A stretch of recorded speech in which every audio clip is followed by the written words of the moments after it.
This is pure genius in action.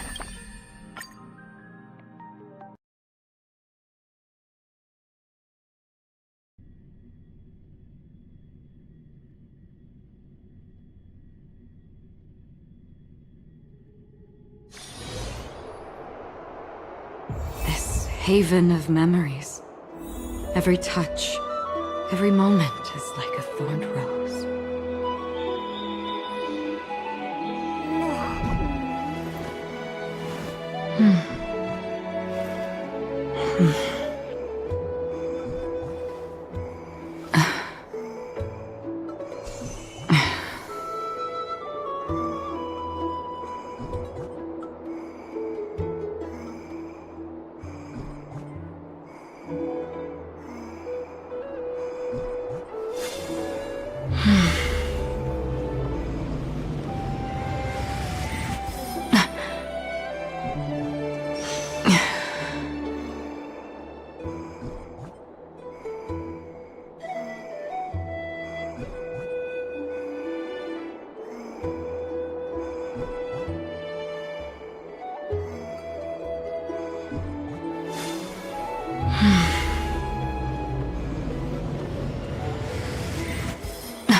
Here's really hot and heavy.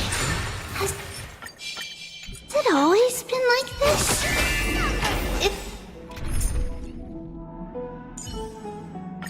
Madam! Someone...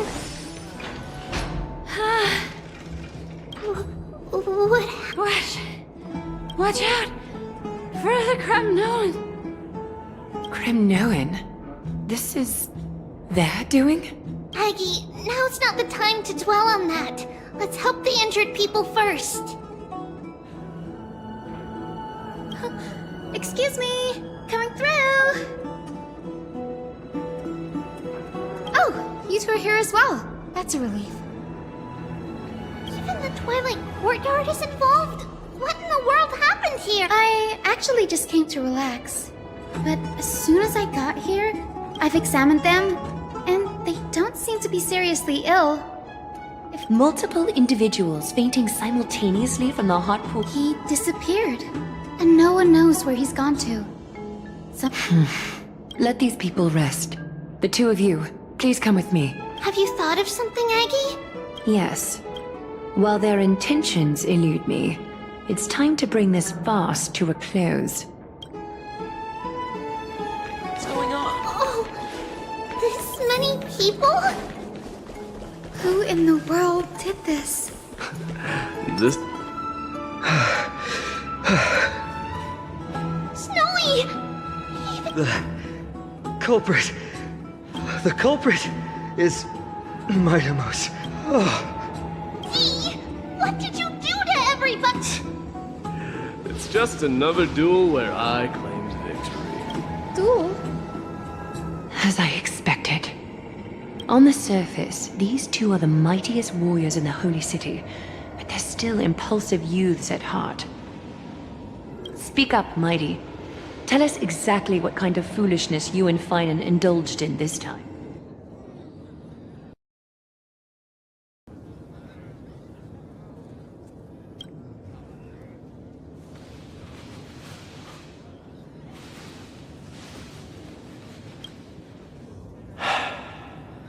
No.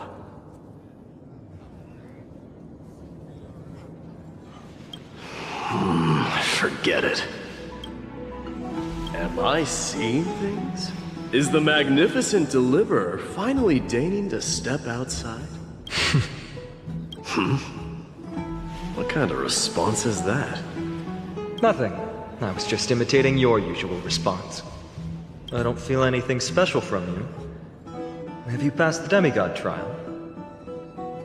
The ritual hasn't reopened yet. In case you forgot, it hasn't been that long since I pulled you out of the trial. I didn't forget. Then, you're welcome. In twilight's last gleam, Makima stands bold.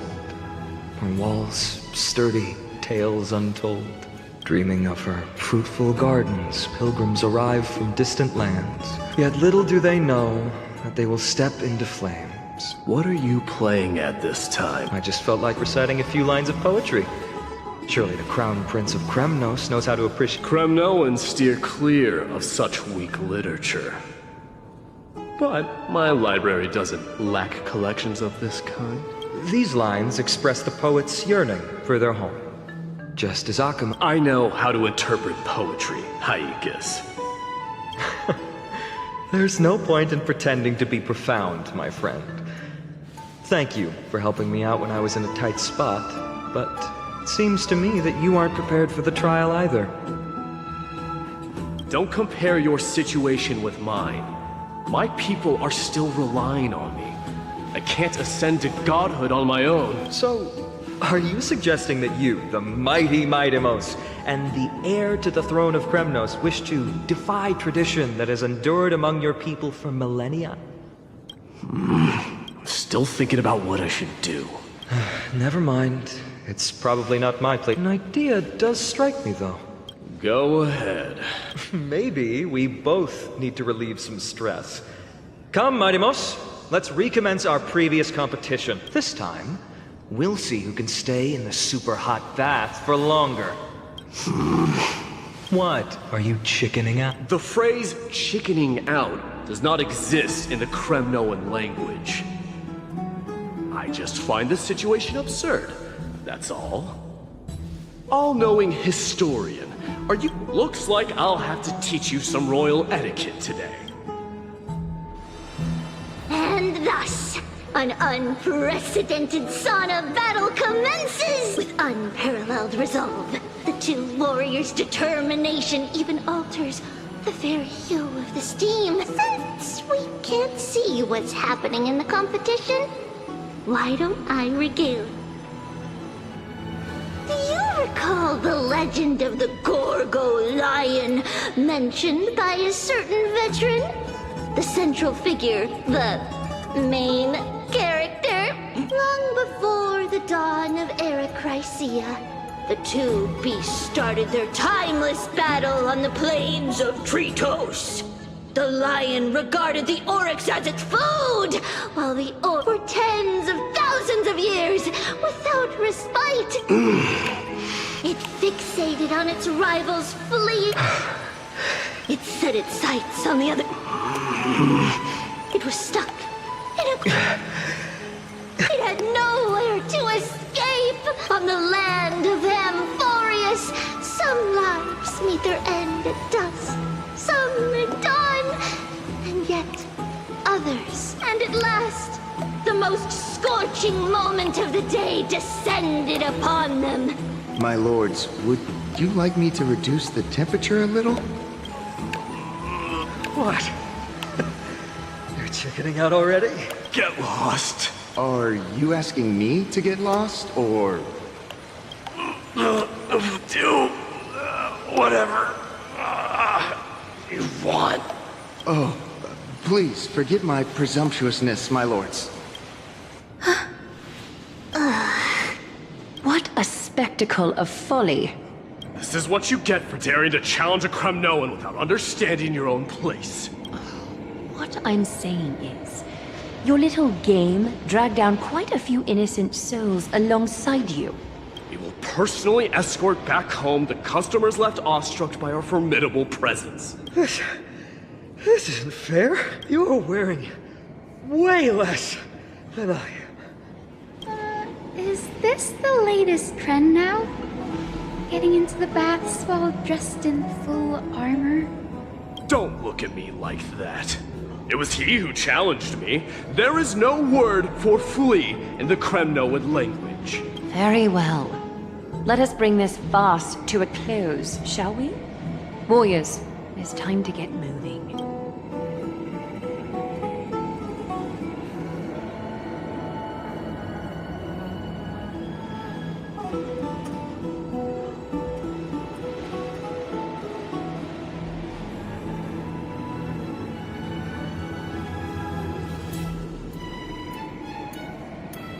Alas, the flame chase journey is destined to be a lengthy one. But thanks to those two, all the gloom has vanished into thin air. Oh, we just had quite the commotion. It's not every day we find the Marmoreal Palace this serene. Such an empty bath is indeed a rare sight. I was looking forward to unwinding after work. I'd be delighted. How about we go to the biggest bath? Okay, take a look. Yeah.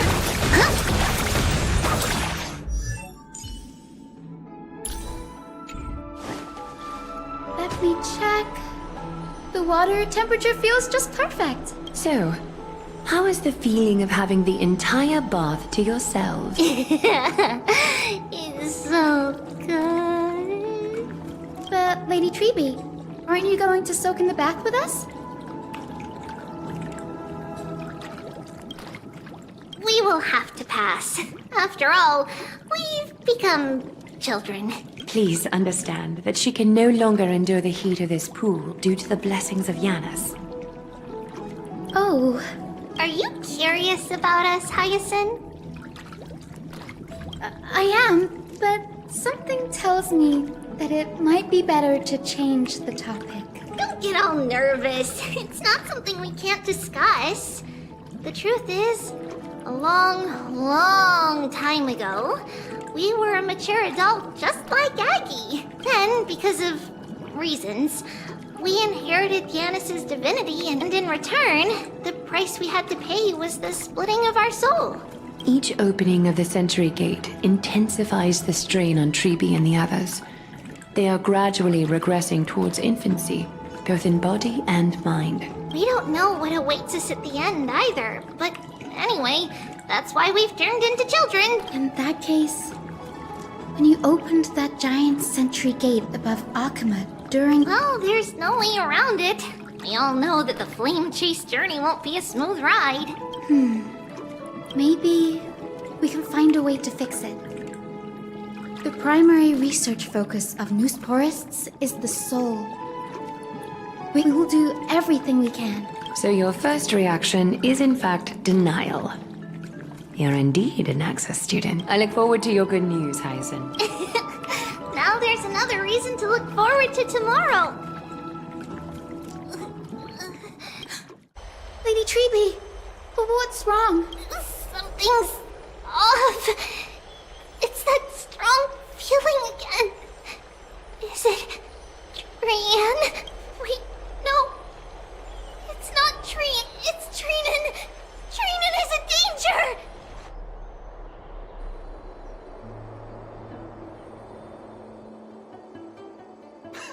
I win this round of escorting the bathers home. How does one contender alone make a valid competition? Offering a compliment or two wouldn't be the end of you, you know.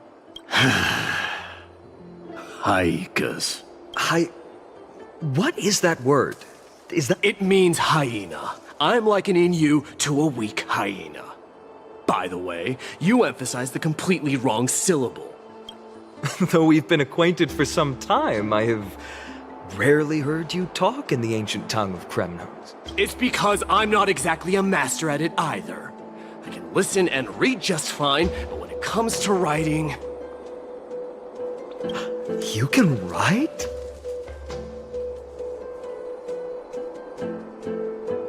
You speak as if you don't have a brain.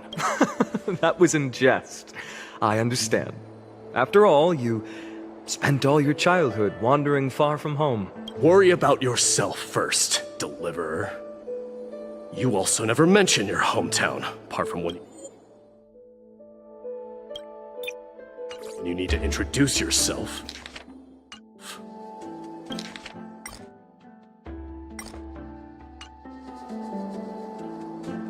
Well, it's because there isn't much to say. Hydes Elysii is simply a tiny village that disappeared many years ago in the flames of war. The only times I get to see it are in my dreams, and in the trial from the Lance of Fury. I knew it. Yes. I saw it all. Hydes Elysii ablaze, with a blood-red half-sun hung in the sky, just like on that day. And before my eyes, that murderer killed Cyrene. But I saw its form this time. A black cloak, an eerie mask, and a broken giant sword that carried an ominous aura. I fought it in the trial. But even though I've been fighting, improving, and resolutely getting stronger all this time, I still couldn't defeat it. You were blinded by hatred, and almost lost yourself in that trial. That's right. And that's why I am truly thankful to you. You finally picked up some manners. Better late than never. Then what about you, Mighty? What did you see in that trial? There is no word for fear in the Kremnoan language. I'm getting the feeling that your language has no words at all. But to answer your question, I saw Akuma in the trial. As well as...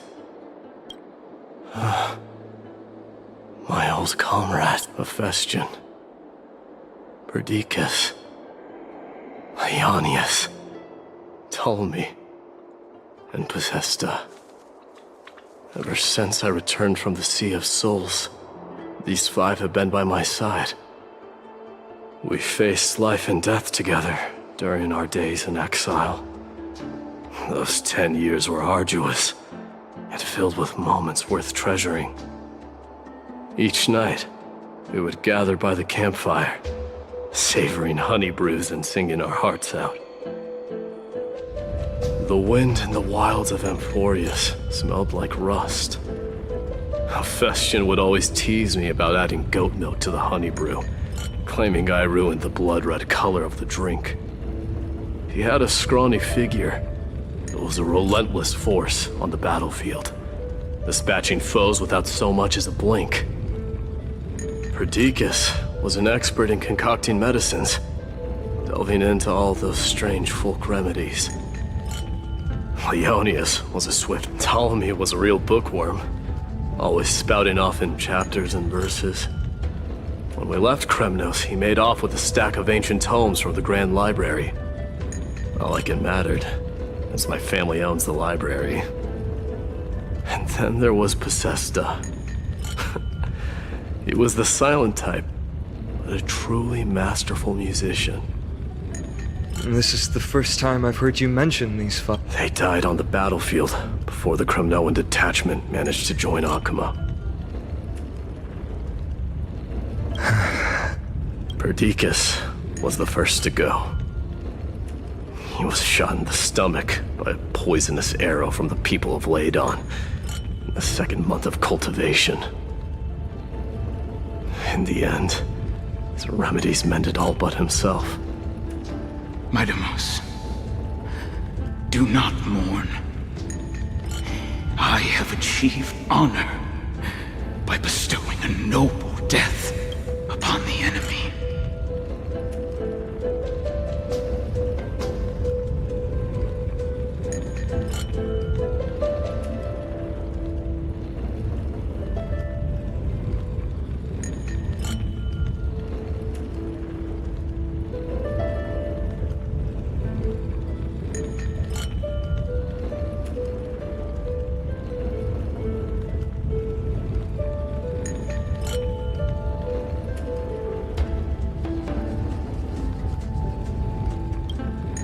Leonius died in the 5th winter.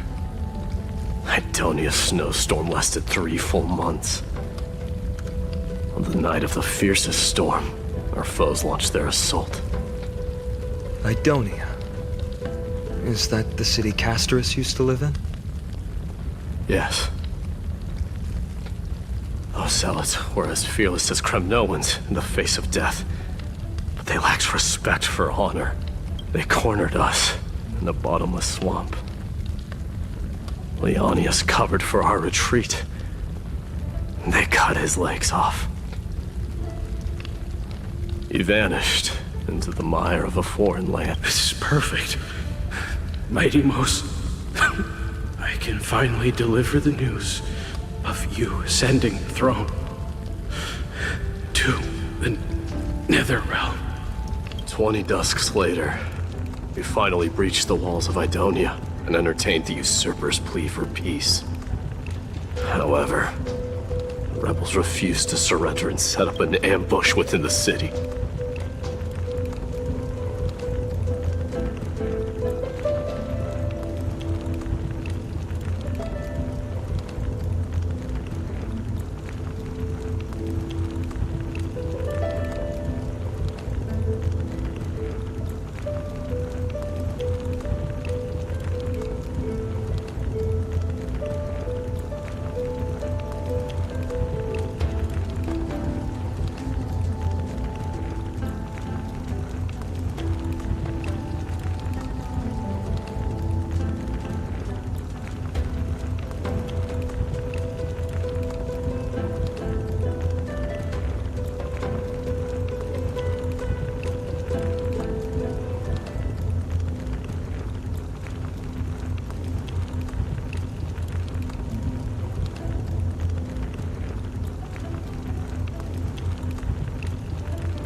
Ptolemy and his cavalry met their end before they could even relish our triumph.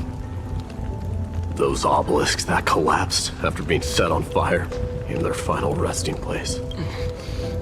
Midamos, please tell my family. It was not cunning schemes that vanquished Ptolemy, but the immense weight of Amphorius' entire history. Then, it was Pacesta.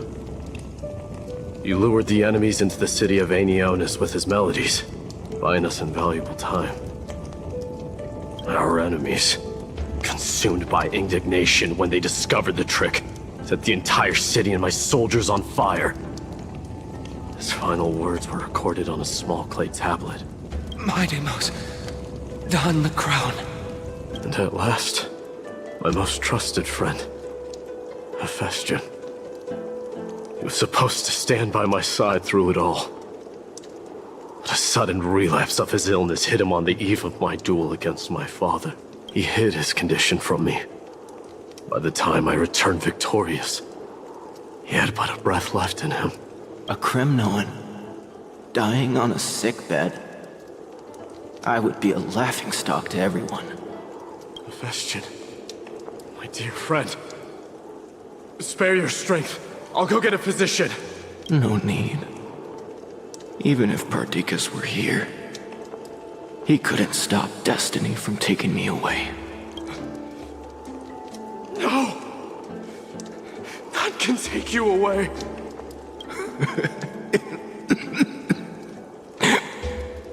Mightimos,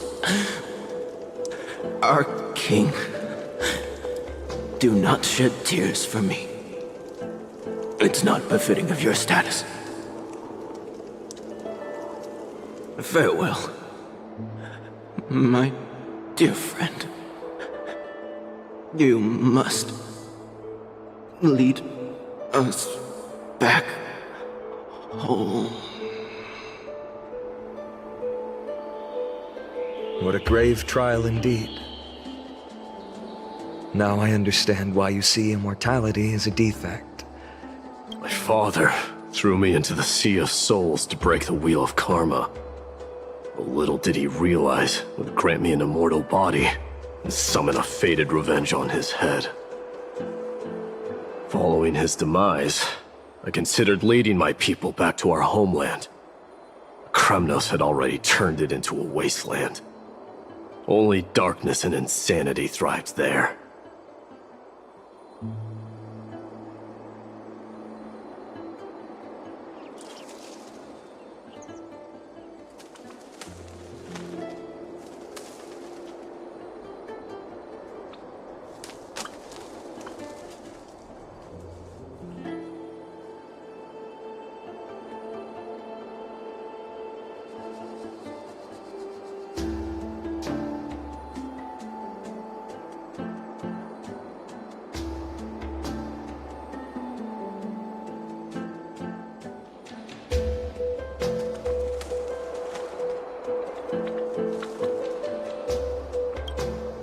Against the dissent of many, Krateros included, I made the Kremnoan detachment stay in Akama. But I know that their glory will never be doused out. The instant of strife shall inevitably erupt. If you take over Nikador, then you must begin the journey back to your homeland. So, you hesitate because you think leaving your people in the Holy City is a better choice? I don't know. But I have never been crowned. And those 5 were never endowed with any titles. None is aware of their glory. Your predicament is truly complicated. I don't know how I can give you any useful advice. Maybe you could seek counsel from more people, such as the Grand Craftsman. Cartonis' people seem to have been through comparable dilemmas. And that teacher of yours, Krateros? We've got a big problem. Lady Triby, what's making you so flustered? Hurry up and go save Trinan! She got abducted by Krateros! Krateros!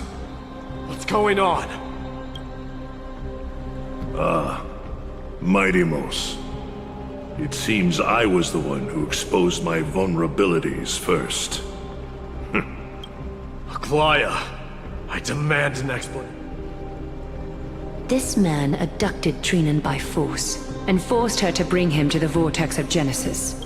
He then brazenly stepped into the trial of the Lance of Fury, and naturally, failed.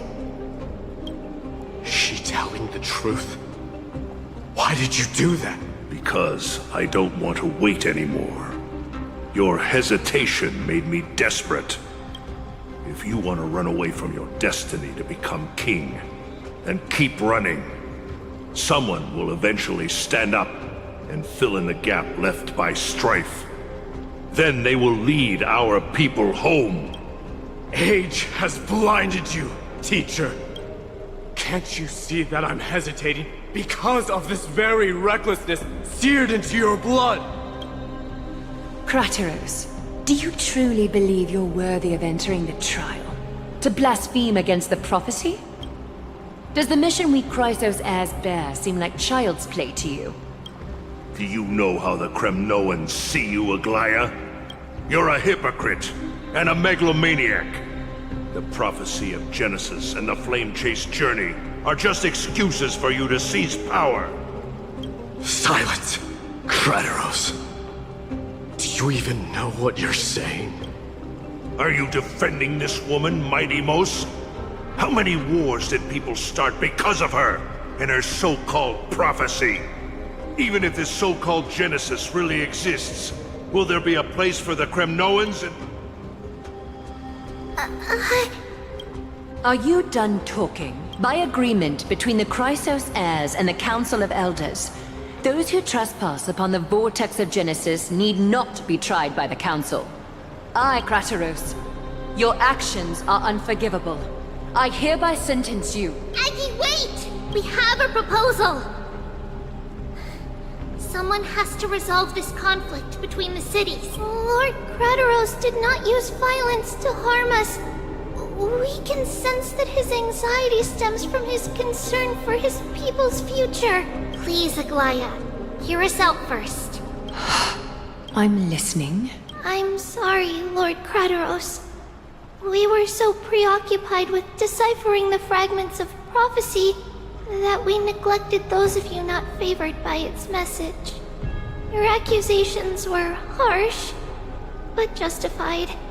We wish to earn your trust, and those of the Kremnoans. I think the best way to do that is to take you to witness the source of the prophecy. How are you going to show me something that has no form? You've heard about that Outlander, right?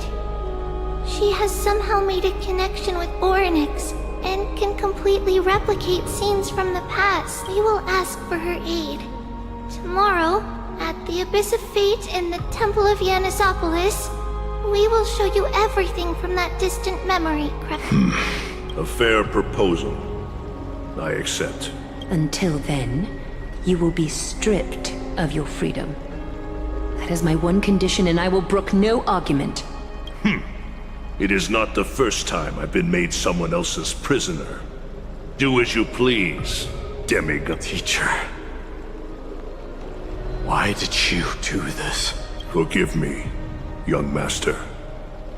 But I just cannot wait any longer. Ever since your father died, our people and I have been waiting for a day to revive Kremnos. We placed all of this obsession for returning home has become a sickness for our people. Wise as you are, I refuse to believe that you can't see the truth. You have a clear head, which is why you're also incomparably alone. A smart person can only choose to tangle himself if you're truly capable of leading our people, just as you did back then.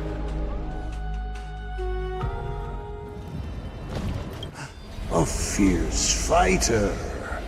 I did not expect such heroism from... Fulfill your duty as the victor, warrior. And tell me your name. As if you have any honor! Listen closely. I am the leader of the Kremnoan detachment, Mighty Mos. I'm here to finish you, father. It is you, the beast spurned by all. So you did defy death. The prophecy was true. You defy? You're wrong. Death fears me.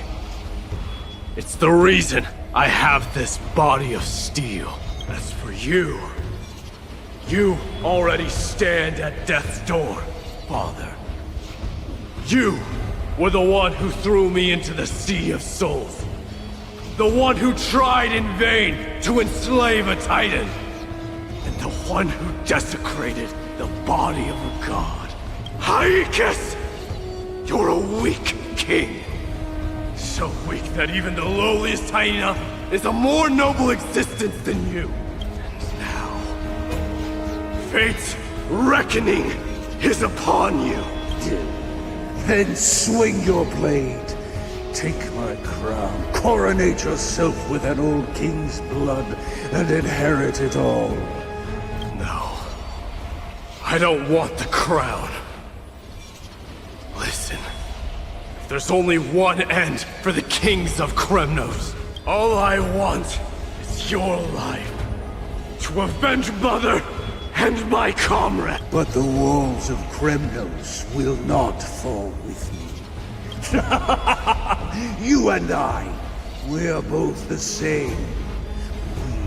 Now, kill me! The son of Gorgo is destined to be crowned.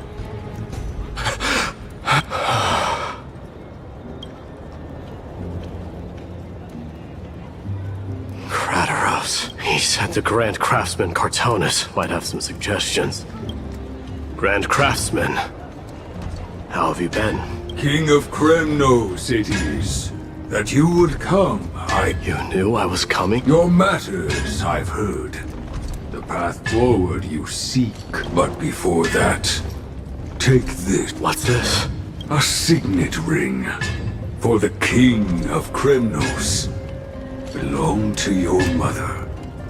Recast and restore it. What? Mother threw it into the Sea of Souls. A long time to fish out it took. Very fortunate we were. I can hardly imagine how much patience and courage it must have taken to find such a small signet ring in the Sea of Souls. Gratitude there is no need for. Repayment for saving me. These questions you bring with you. Ask now. Fate I've always denied. It's finally caught up to my all rights. I should accept Strife's authority. It would make everyone happy. The Chrysos heirs, the council. Yet hesitate still you do. Because of my people, be they men, women, the elderly or children. Hearts of all Kremnoans yearn for home. Children of Strife would then be able to go home and embrace the old traditions. Never mind that most of them have only ever been heard in these so-called traditions and song. This is not a good thing. The Kremnoans have been trapped in a cycle of bloodshed for the past 1,000 years. They seek vengeance, start wars, become prosperous, and decline. I accept that fate, become the totem of strife, that lead my people into repeating the same mistakes. Then of course I would be terrified. I'd be terrified of becoming king. A different kind of Kremnoan.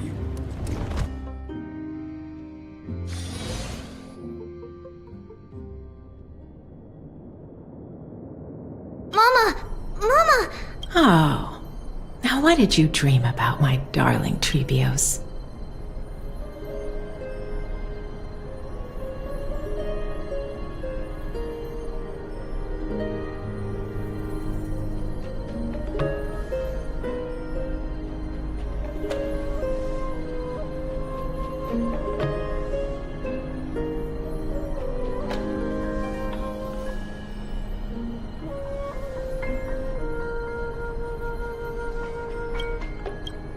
I had a dream that I turned into many me's. Then we made the moon into a ship and made the stars into our sails. Then we floated on the ocean and let the wind blow us in any direction it wanted. Well, that sounds like a lovely dream. Yeah! The ocean and the sky were really, really dark. But there were so many of me that I wasn't scared at all, because we'd all sing together. The ocean wind blew us onto an island where the wind tasted like flowers. There were bleating sheep and chirping birds inviting us to be their guests. There were so many animals on the island, but none of them ever fought. Giannis's holy maidens can receive guidance from the God of Passages. Perhaps what you saw in your dream is a divine land somewhere in Amphorius. You think so?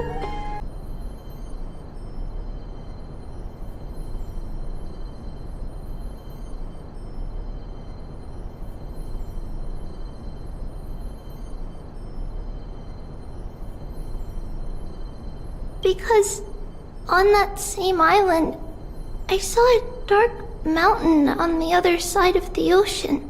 The mountain looked alive, and it kept getting closer to the island. Then I realized it wasn't a mountain, but a very, very tall wave made of water. When the wave smashed against the island, it looked like it was going to eat the island up. The small animals tried to chase it away, but they couldn't stop it. Then there was a bang and I woke up. A dark wave. Mama, does something that scary exist in real life? Yes. Unfortunately, it does exist in Amphorius, but it's very far away from our temple. We call it the Black Tide, though it has nothing to do with water. It has no shape or form, but it can swallow up animals, humans, and even titans, turning them all into monsters. Oh, the Black Tide is a baddie. I don't want everyone to turn into its food. Can't we chase it away? Of course, my dear. You only need to behave well and listen to what the adults tell you. Study all the knowledge and etiquette you need, then grow up and become a proper holy maiden. The divine Yanis will then give you guidance and help you light the way for the people.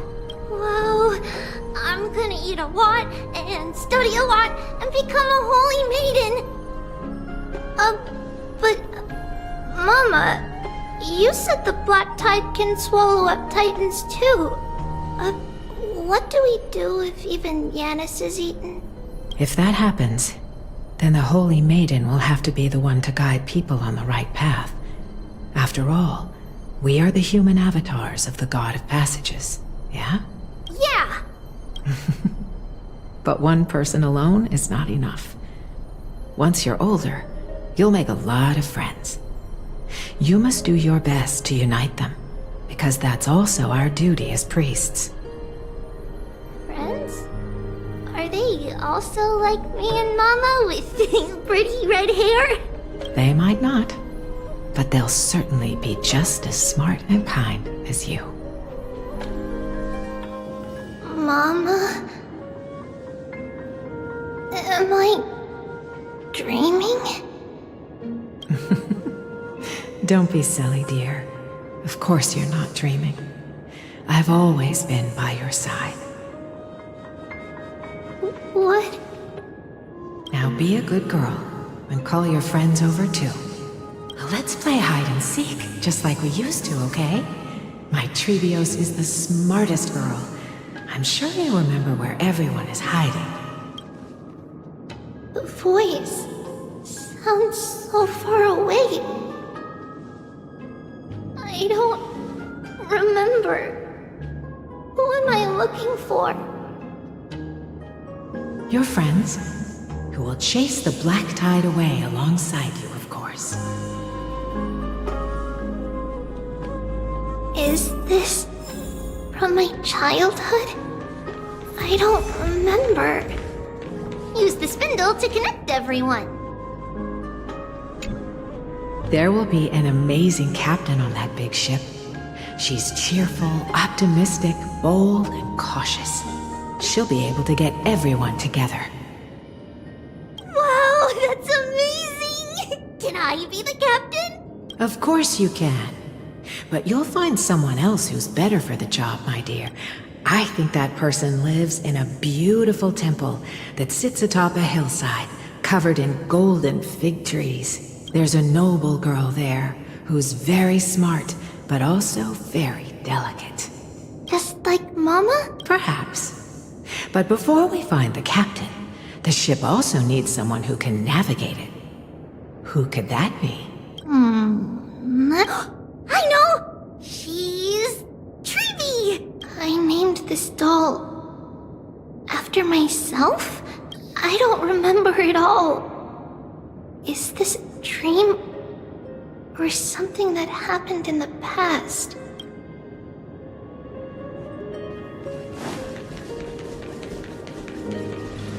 It's packed full.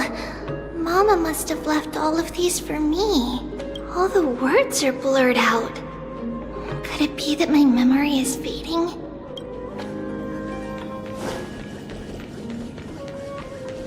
There's certain numbers! Am I dreaming? I used to sit here and listen to Mama tell stories. Oh, how I wish to see you again.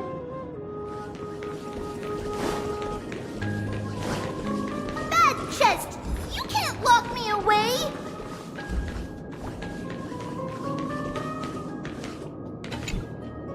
Huh? Why is this doll inside a chest? It's holding a sword. Why? Many years later, many brave warriors will board this ship. They're skilled combatants who fear no danger. Ooh, I can learn how to fight too and protect everybody! Silly girl. You're Yanisopoulos' holy maiden. It's not your duty to fight. There will be many others to protect you. Alright. Then where will they come from? I believe one warrior hails from a lovely village where bulrushes flourish, while another comes from a magnificent royal city. Though each has their own troubles, both are ready to lend their strength for the ship's long voyage. In that case, let Trianne fight by their side. This way, they'll always stay on course. How could I have known the name Trianne back then? Was it just a coincidence? Or... learning can change your destiny! When navigating at sea, you need to know both astronomy and geography. Isn't Yanis's knowledge enough? Oh, sweetie. The ocean isn't like the land. It's easy to get lost. That's why it's important to learn to recognize the miracle of Aquila. Alright! Even though my brain is already super duper smart, I'll still try my very best! Circe also favors children who try their best. They will send a wise scholar as everyone's teacher to help you reach your dreams. I want to be a teacher too! Oh, wait. I'm super duper smart. So I want to be the teacher's teacher! Why not? But if you're going to be a teacher, you might need to tone down that hyper energy of yours. Then... Trinan can do it! She's well behaved and would make a great teacher! Mama and the others always said that I had a great memory. But now... I can't even tell if this is a memory or a dream. Come, let's line them up.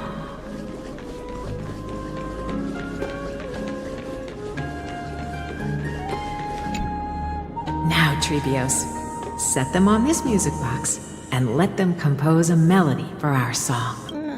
Music box? What's that? Sweetheart, are you still groggy from your nap? You invented it. I invented it?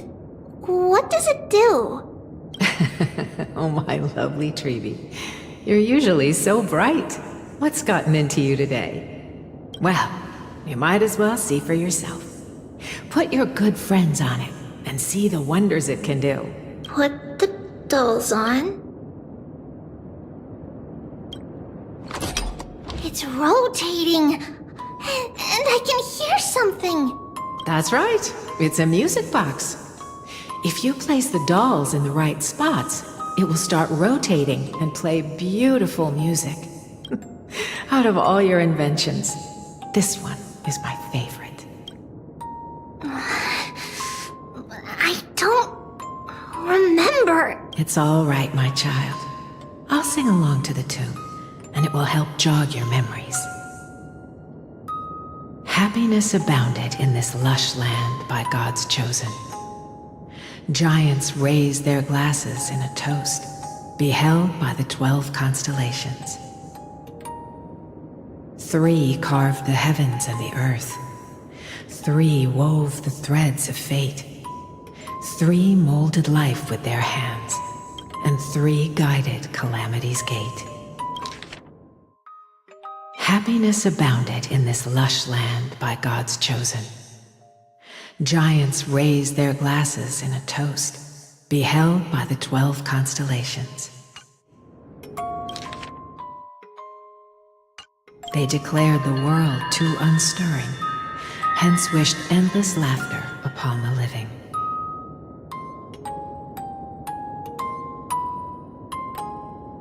Thus you and I were created, with words and song to weave, and love and intimacy to give.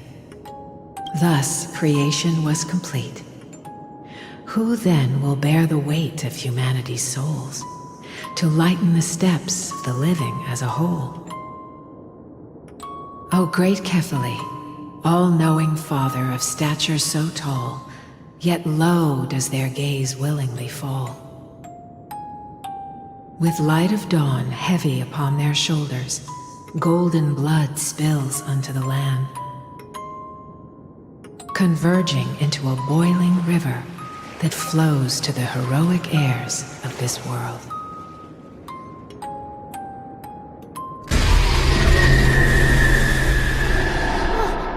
What's going on? Oh yes, please lend me your ears. In the black mist, as death and fate draw close, on the bloodied earth, the living dead, but ghosts. What is this world? It mirrors your maze-like fate. What is this world? A silent lament without a trace.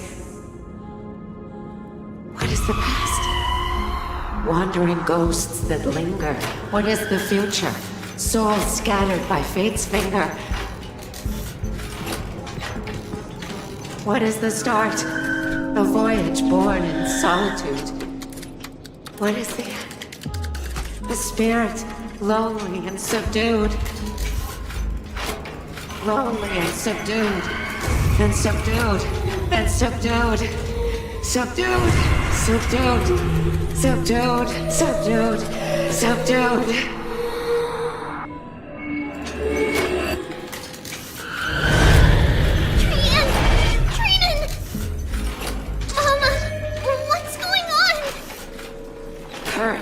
Run!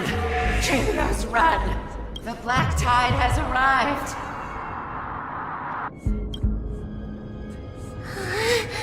Where can I go?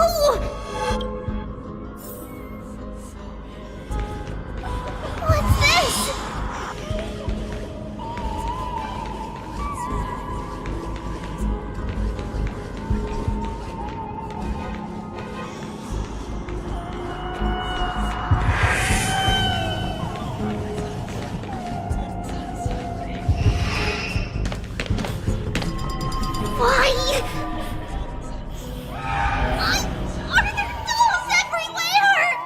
This is the sacrifice of a holy maiden. You won't make it to the... Only one person can. I know! It's fine if we can't reach the end. Our minds are made up. Go. Bid your farewells, Triplets. Time is running out. Mama, are you going to leave me? My sweet girl. I will never leave you. But remember this, Trevios.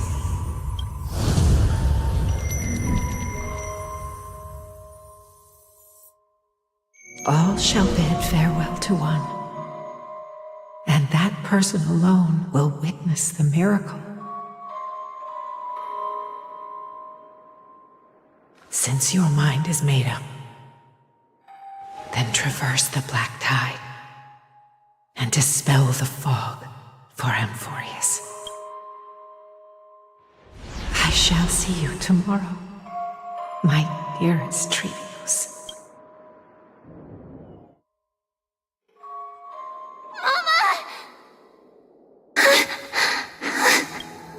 we still in a dream? Did you have a nightmare? Maybe. But it's been a long time since we had any dreams. It's not yet the entry hour. You still have plenty of time to rest. No. Our heart is still racing. It must be that reckless Kremnoan soldier who startled Trinan. And you as well.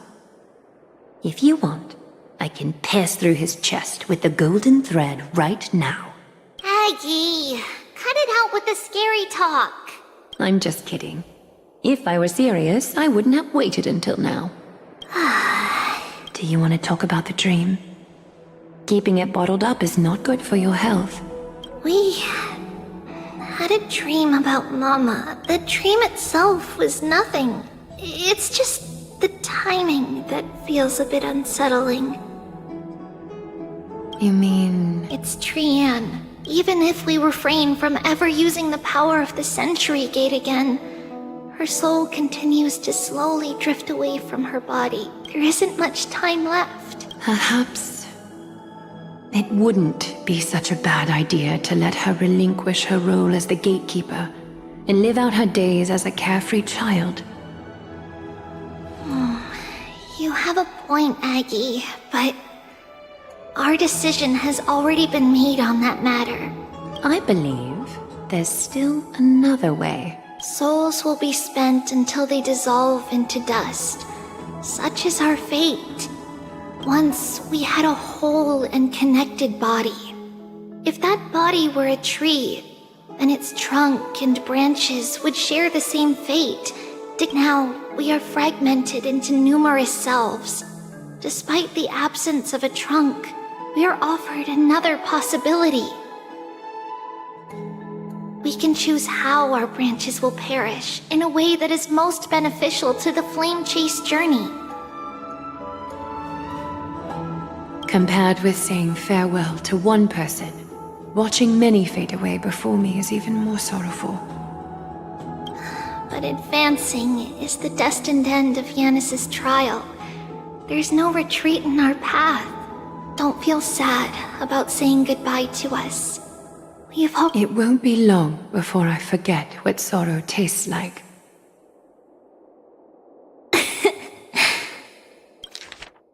It won't be long before I forget what sorrow tastes like. It won't be long before I forget what sorrow... So, what would you like for breakfast, Aggie? What? Where did that come from? After all this talking, we are feeling a bit hungry. Plus, it's nearly the entry hour now. Do you remember when we first met, Aggie? You were still a little one, and we caught you secretly eating oatmeal late at night. While my emotions might be fading, those memories are still as vivid as ever, teacher. Please, let me do it. What would you like to eat? It's fine! Leave it to us. You should rest for now. It won't take long, and we'll call you when it's done. In that case, thank you. And see you tomorrow, Aggie.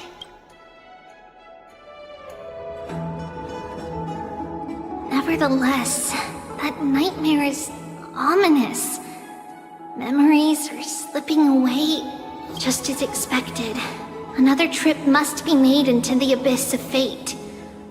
Hopefully Orynyx will be willing to help us.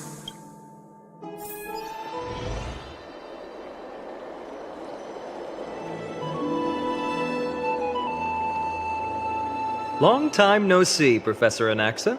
Who are you? It's been a while. I'm the one who once overthrew the entire classroom in that spiritual physics lecture. Oh, it's you. No way. Do you really still remember that, Professor? I remember that glib tongue of yours. What brings you here? Surely you're not here to reminisce. You could tell. Of course. You only beat around the bush when you have a hidden agenda. That's not true. I'm here to seek enlightenment, Could you please teach me everything you know about... Rumors sure travel. Unfortunately, I too know nothing about it. I can only tell you that it is clad in a black robe and wields a greatsword. At least, it looks like a greatsword. It's shaped like a twisted half-sun, and a peculiar dagger resembling a crescent moon. By the way, take this with you. I got it from the sneak attack.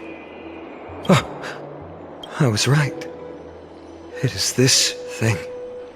The one who torched Aedes Elysiae to the ground. Don't try to be a hero. No one in Akama stands a chance against that thing right now. Is that what the Titan said as well? Not at first. But the god relented after having had a taste of its power. Even with the god possessing me, I couldn't fight against that. That incredible power doesn't seem to be granted by any Titan. Are you suggesting that it originates from beyond Emphorius? It's possible. Much like the Black Tide. Nonetheless, it's an enemy we must overcome. We? Drop the pipe dream, Phainon. No one wants to see you fall by their blade. Their mere presence will endanger the Holy City and the Flame Chase. You know that I don't believe. You don't believe in the so-called prophecy, I know. However, I'm here to seek your assistance, not at the request of Aglaya or Tribi. I just want to eliminate a threat to the city I pledged to protect. That's all. The tragedy at the Grove must never happen again. Take a seat. Since you are sincerely seeking enlightenment, I suppose I can tell you one...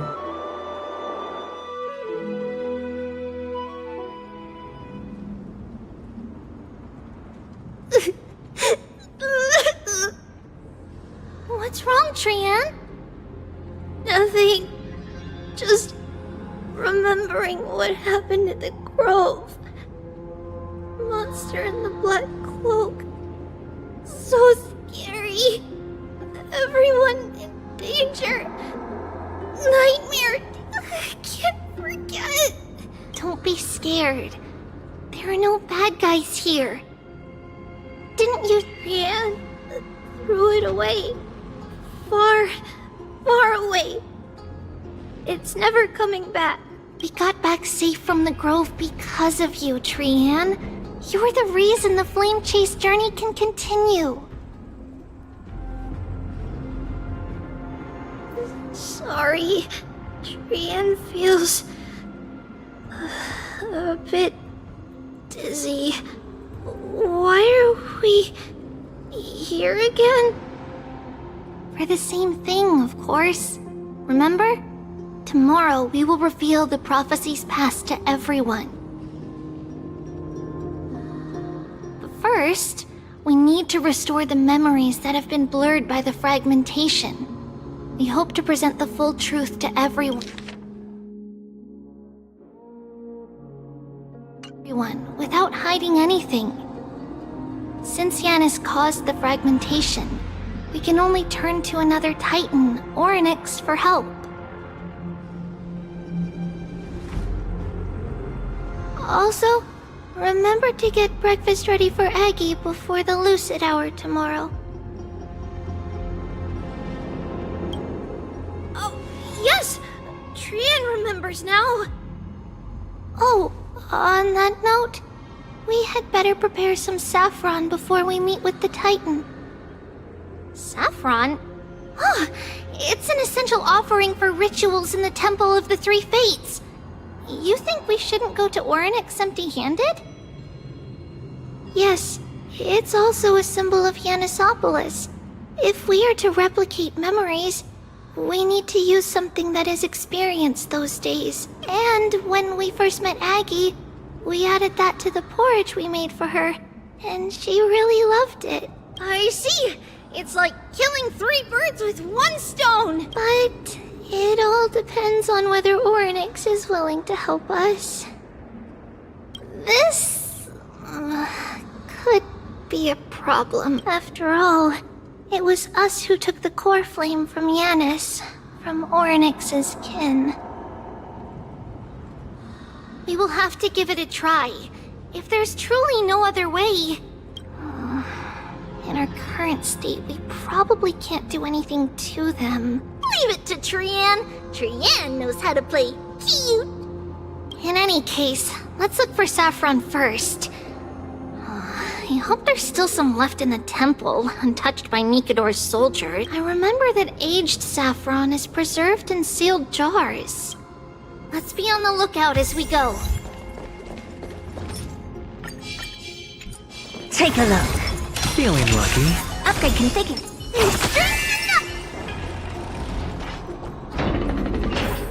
It's a dead end ahead.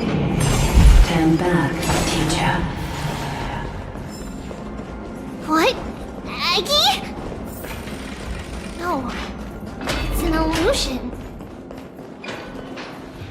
Wow. This room is huge. Trinan, did you? Yeah, I saw it. Was that a warning from Orynyx? What are you two whispering about? Trian can't even hear our own telecommunication. Well, never mind. Trian suddenly feels like this place is quite familiar. Oh, there's a whiff of safari in this room. It's right over there. Over here! Follow Trian! Trian, slow down!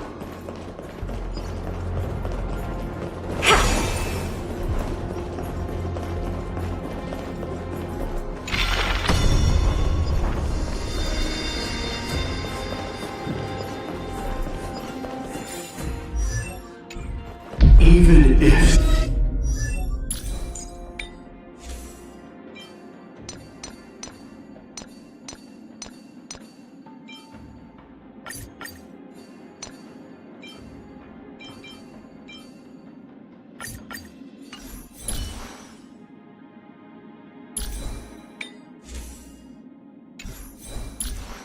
Separation is our fate. A futile death is not the solution. It appeared again, right here! I summon thee, Orynyx! Stir up ripples of past reverie! Something's appeared! Wait, we should read it.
Wait, this is a letter?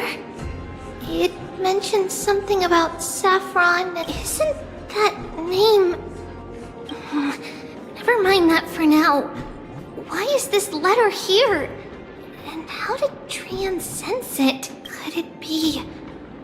our lost memories? Is it possible that we were already noticed by Orynyx? But why haven't they said a Orynyx has the whims of a child? Perhaps they're toying with us on purpose.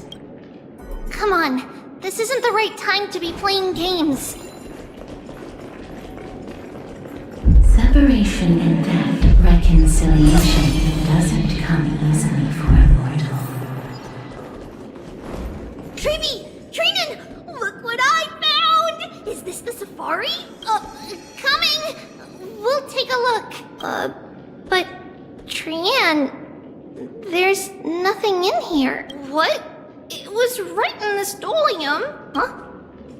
There's really nothing here. I swear! Trian is telling the truth. It was right there. Where did it go? Trinan, Treevee, why aren't you saying anything? Trian can't seem to hear you at all. We were just lost in our thoughts. Don't worry, Trian. What you saw was likely, Yenna's hair.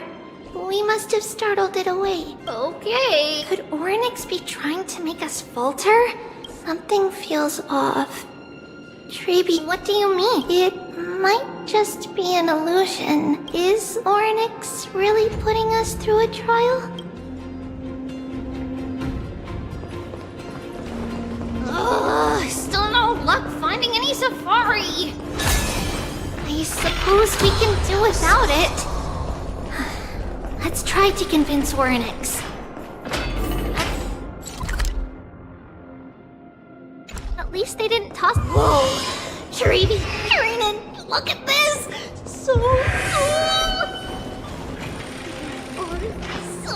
many! It's really quiet in here.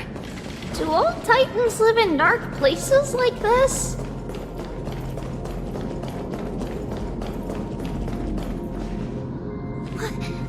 What's going on? Orynyx disappeared?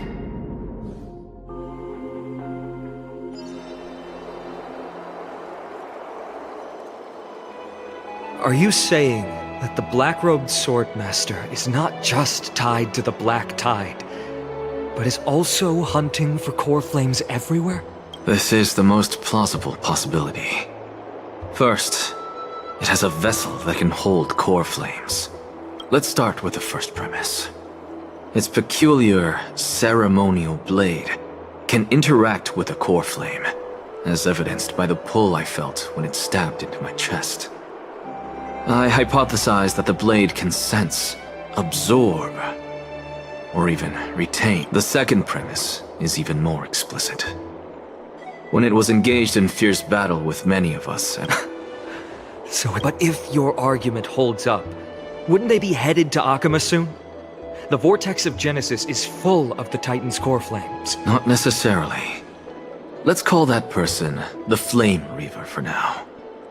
If my presumption holds, that person has 3 targets. The first target is me.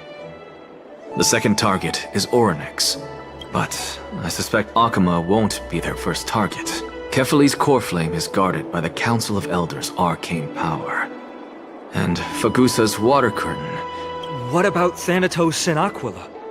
Their core flames are yet to be restored? The whereabouts of Thanatos remain a mystery to all. As for Aquila, can you fly? No, I can't. Can that swordmaster fly? Good point. But what if they do grow wings? If they had wings, I wouldn't have made it out of the grove alive. That's a relief. Anyway, since the Flame Reaver has 2 targets, we need to move fast. With the distances between Akama, the grove, and these potential targets,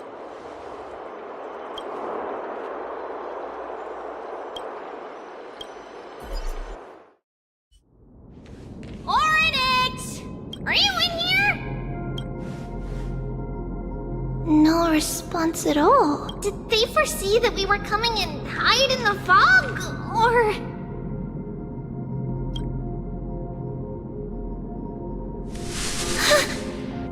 Maybe we should leave.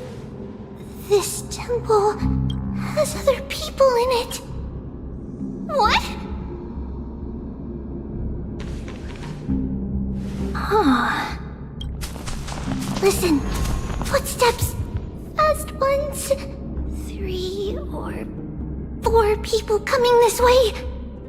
Come on. We need to hide. Whoever they are, we can't let them see us. Treeby, Trinan, come check this out. What's this? Trian feels like it's so familiar.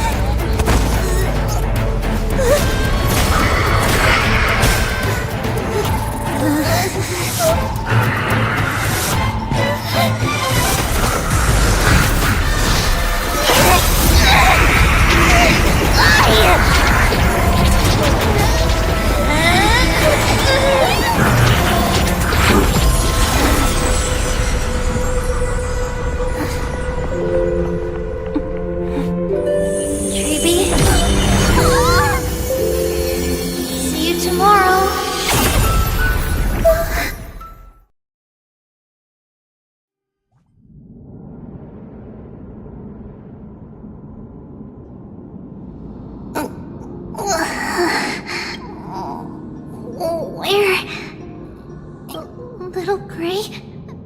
Snowy? Wait, where's Trian? We only saw the 2 of you collapsed on the side of the road when we were— Danny and I looked around, but we couldn't find any traces of Lady Trian. What about the black-robed swordmaster? Blast it! And of course it's them. We were still too late.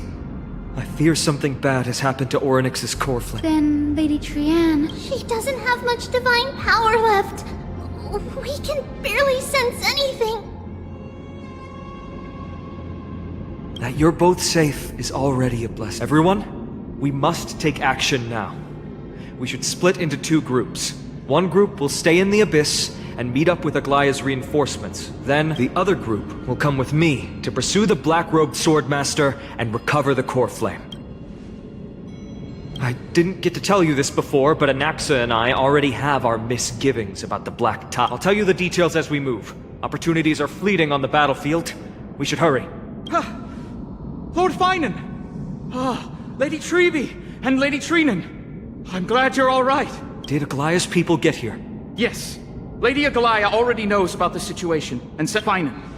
I understand that Swordmaster is of great importance to you. But if you charge in without a plan, I fear that you won't be the only one who dies in vain. I understand. Hatred is a hero's deadliest poison. I have no intention of fighting alone. I have indeed planned to return to the Holy City and discuss the strategy with Aglaya.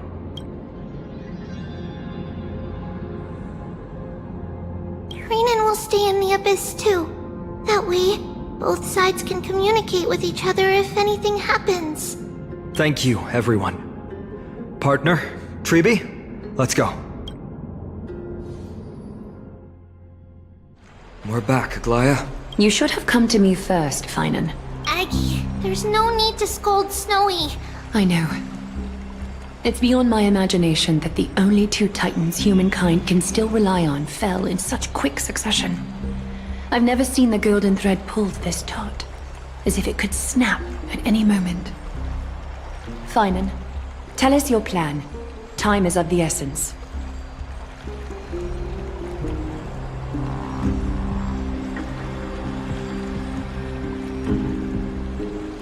This being is not just hunting titans, but taking the core flames too?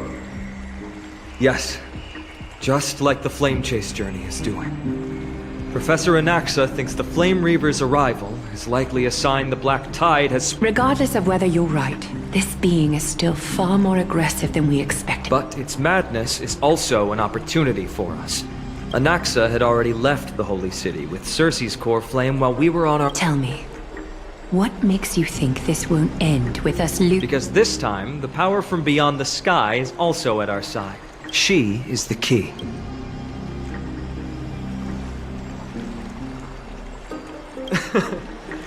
We need your other companion, too. Ma'am, do you mean me? I see. Fine, that battlefield you mentioned. Is it Castrum Kremnos? Yes. I'm sure everyone remembers the astonishing miracle our partner here performed with her companion.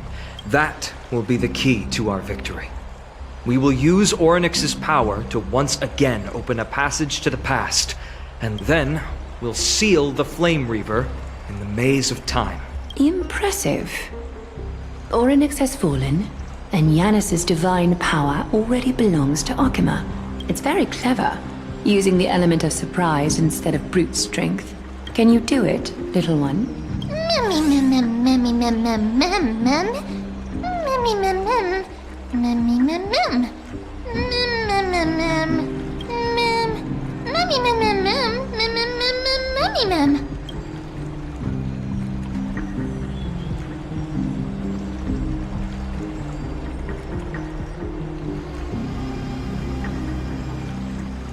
Come on!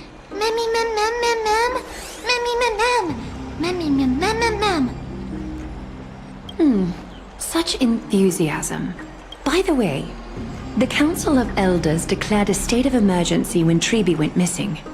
Kainos and her following have heard tell of the incident at the Grove, and are galvanizing support in secret. What are they plotting? That short-sighted politician likely believes the Chrysos heirs have outlived their usefulness, and is making preparations for her next step.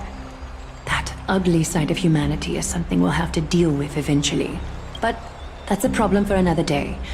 I've sent Casterus ahead to the Council with a message.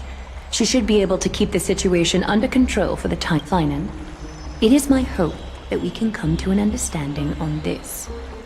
We must take down the Flame Reaver in one go, and retrieve the core flame. And in do. Of course. I apologize for tasking you to spearhead the plan once again, but the situation brooks no delay, and we have precious little time to confer and discuss the plan with you.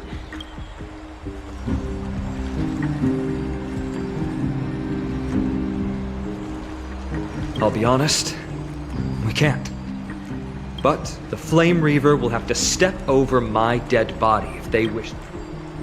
I may not be as masterful as Trian when it comes to the Century Gate, but even I can open a nice big gate if I have enough time. As for whether we can take back the core flame, that will be up to Anaxa's. Based on what I know of him, he can do it.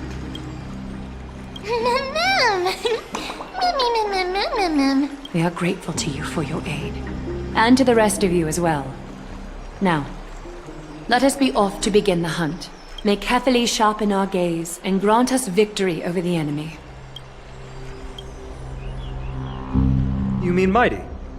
He's dealing with a different problem. Don't worry, that man would never miss out on this fight.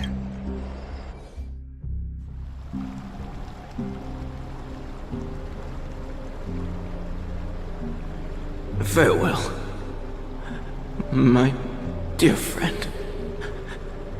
You must lead us back home. You and I, we're both the same. If you're truly capable of leading our people beyond this blood-stained fate, then prove it to me once more, Mighty Mos.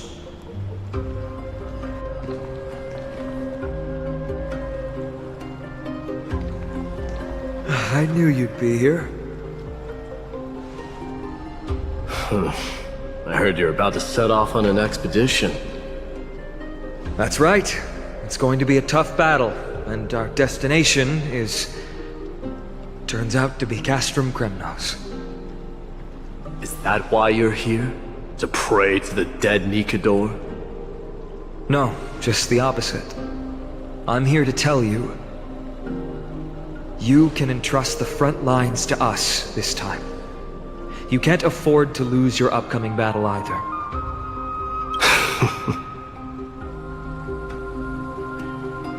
Have you heard the story of Geocles the Mountain Breaker? Sounds like you've spoken with Cartonis. That's the name of the legendary mountain dweller, right?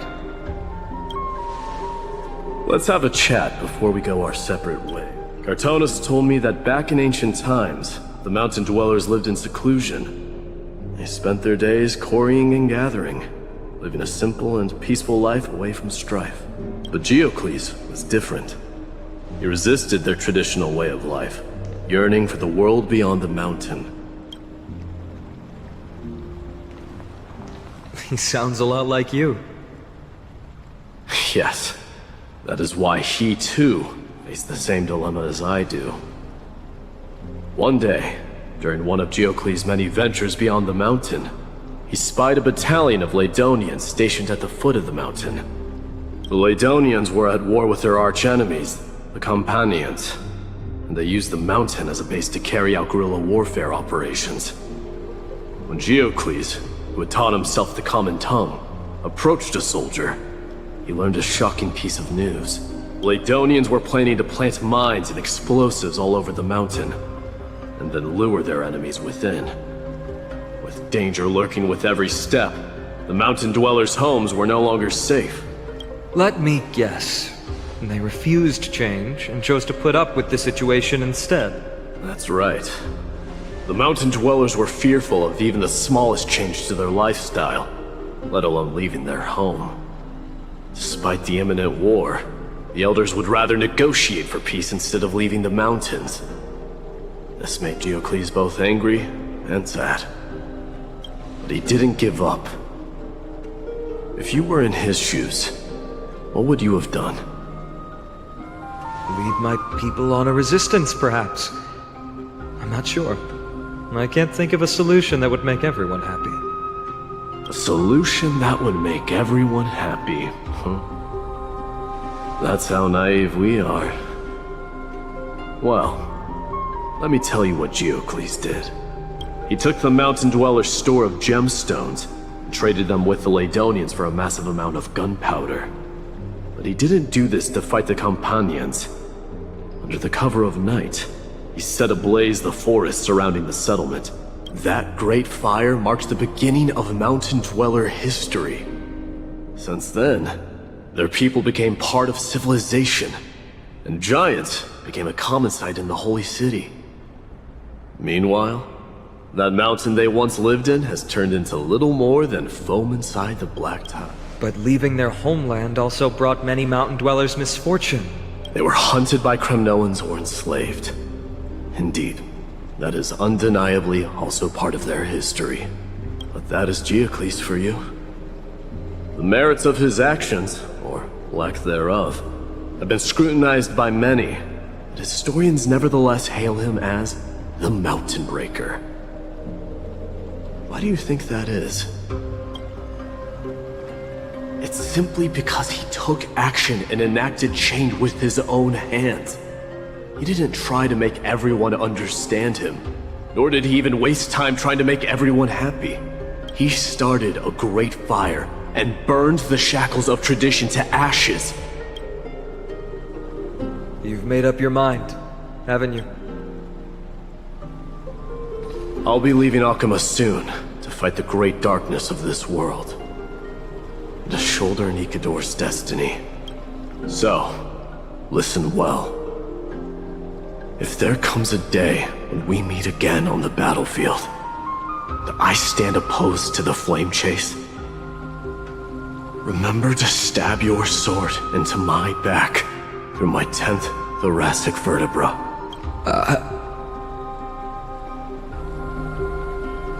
You have my word.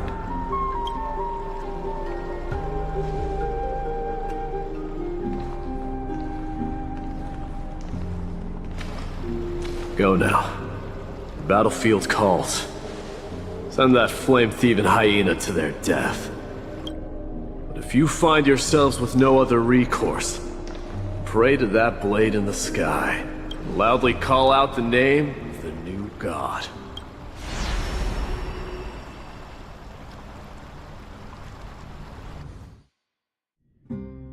That's the sound of an all-out war.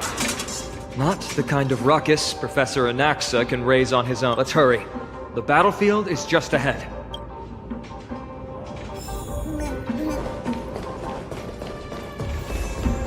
No way. A Kremnoan? I didn't think she'd manage to send the Kremnoans to assist. Brave warrior, what's the situation on the... Narcoman? What? Didn't Aglaya tell you? We... Aglaya, our king, will be back soon. He'll be able to deal with you.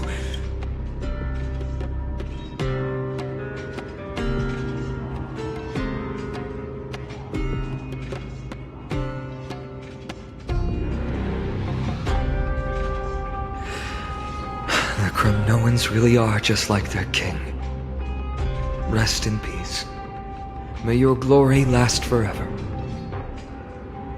Did they come to fight on their own accord? I can still must become king.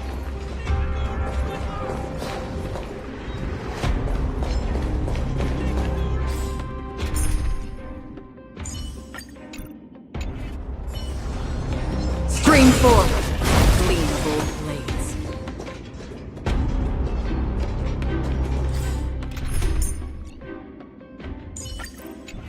It pierces my ears!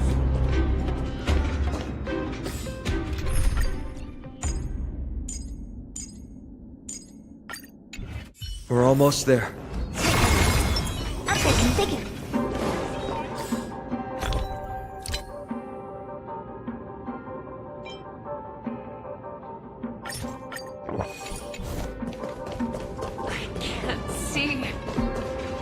Once we take back the core flame, Yanis's passage will open. When that happens, you must evacuate immediately. The rest will be up to how well we work together. But remember what Mighty said before? Cast aside... Let's go, partner. Today, destiny shall stand with us!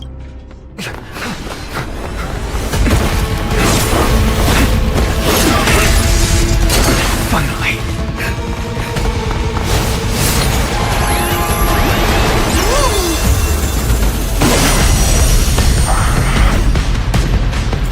Pent in the memories of the dead! Executioner! You sure know how to keep a man waiting. Any later, and I fear the Titan would have sacrificed me. Stakes high reward.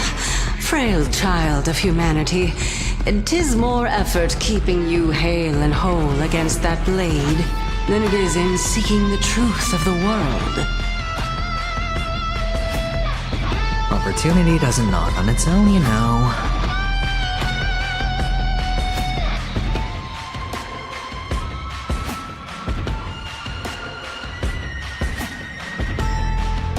The dice have been bust. Or maybe I'll take it all! Watch your head!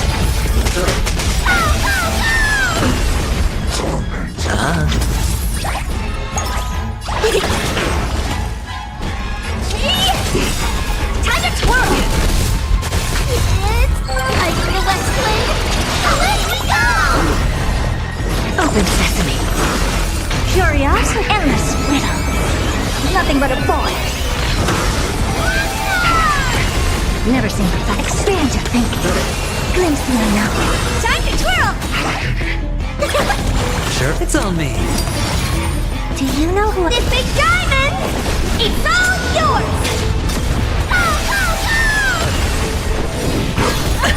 All right.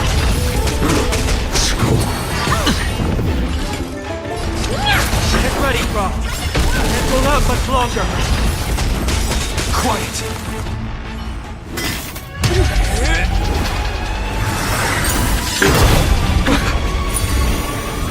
At long last.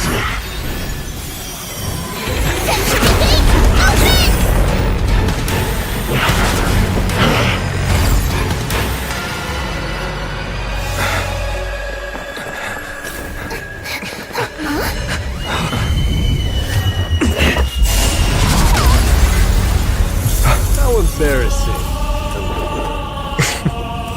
You didn't come down from the sky? This city is mine anyway. So why shouldn't I go through the front door?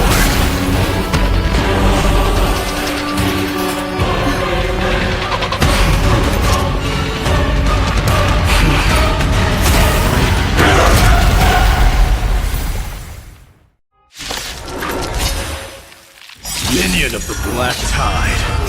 I, King of the Kremnoan Legion. Your opponent today. Long time no see, Mikado.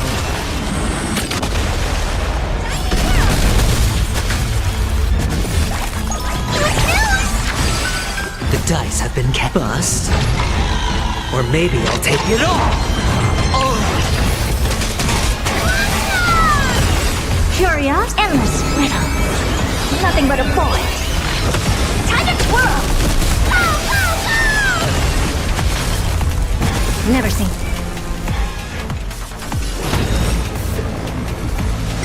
You've just got to expand your thinking. Glimpse the unknown for a moment, and let it captivate you. Time to twirl! It's time to end this.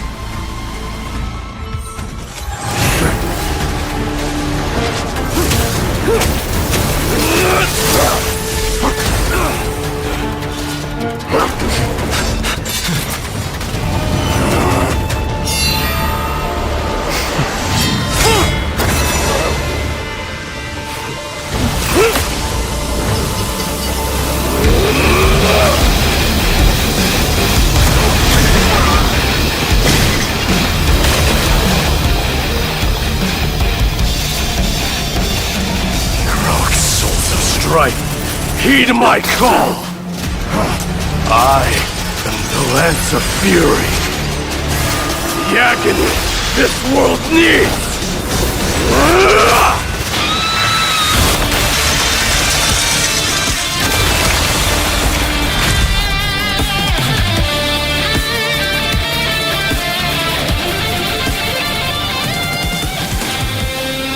Witness this.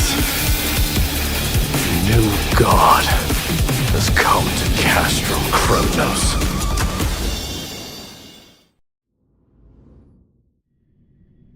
Look! The warriors have returned!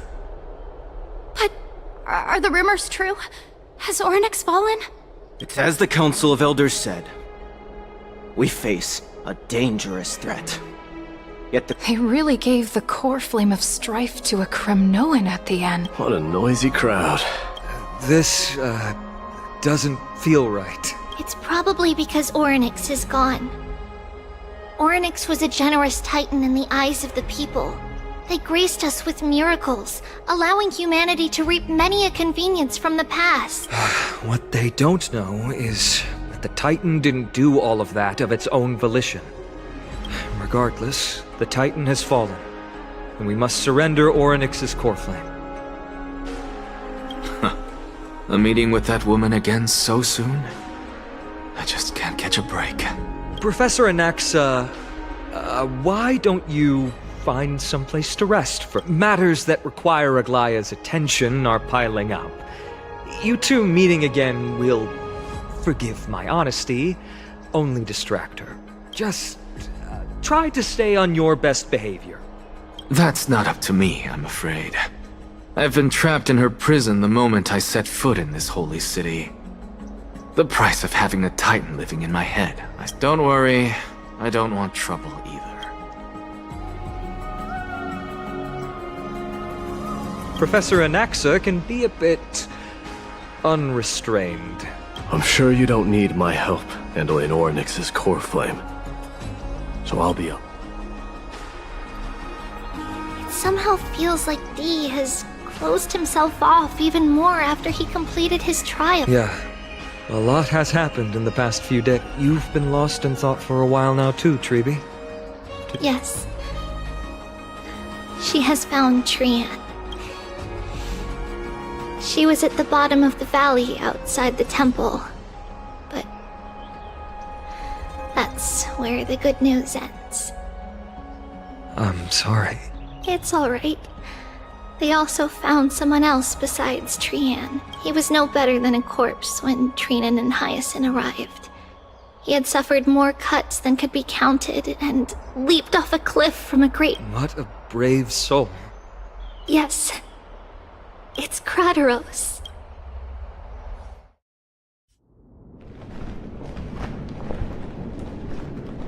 Stop!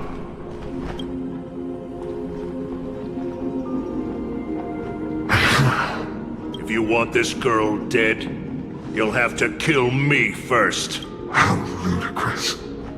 Your body made of flesh and blood as it is will not survive more than a single strike from me. Valorous death before glorious return. As a Kremnoan, I know not the fear of death. She's lost her divinity. I have no interest in an but answer me this, child of strife. Why do you raise your shield for her? As the leader of the God Shield Brigade's elite, I protected the king against the Black Tide with this very shield. A pathetic killer like you could never understand the weight it bears. Pity. And crumble like rusted iron. Good! Supreme glory shall be mine, as I indulge in the libations and incense offered. Come! Let us fight! For Kremnos! For Amphorius!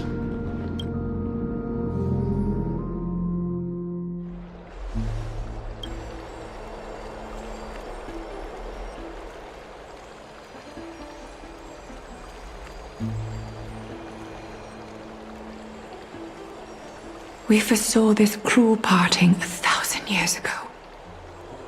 Today is but a reminder of that bitter taste. But Lady Aglaya, I don't understand. It wasn't life itself that Lady Trian lost. Why does she look like she really turned into a doll?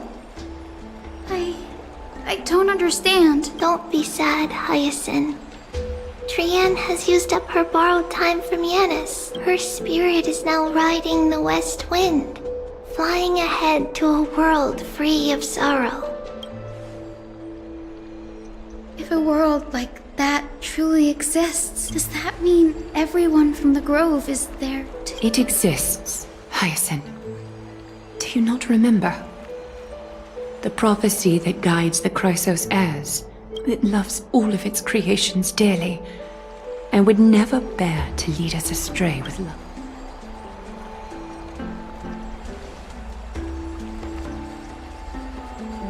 What about the Kremnoan veteran?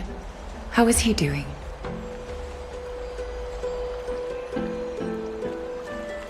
The Twilight Courtyard has done all we can. I had to use the Sky Priest's techniques to help him to walk again. But if light ever disappears from Akama for good...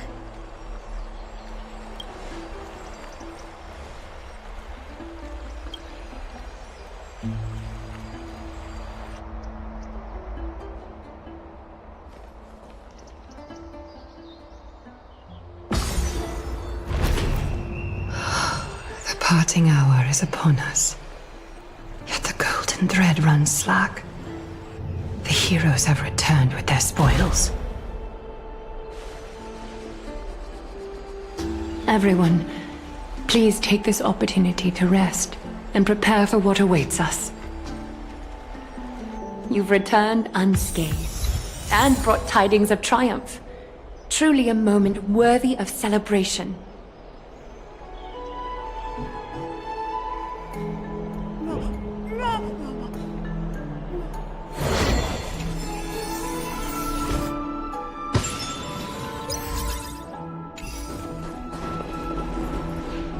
It's incredible to think that we returned Nikador's core flame not so long ago. It wouldn't be an exaggeration to say that you and your friend's arrival has melted the glaciers of history.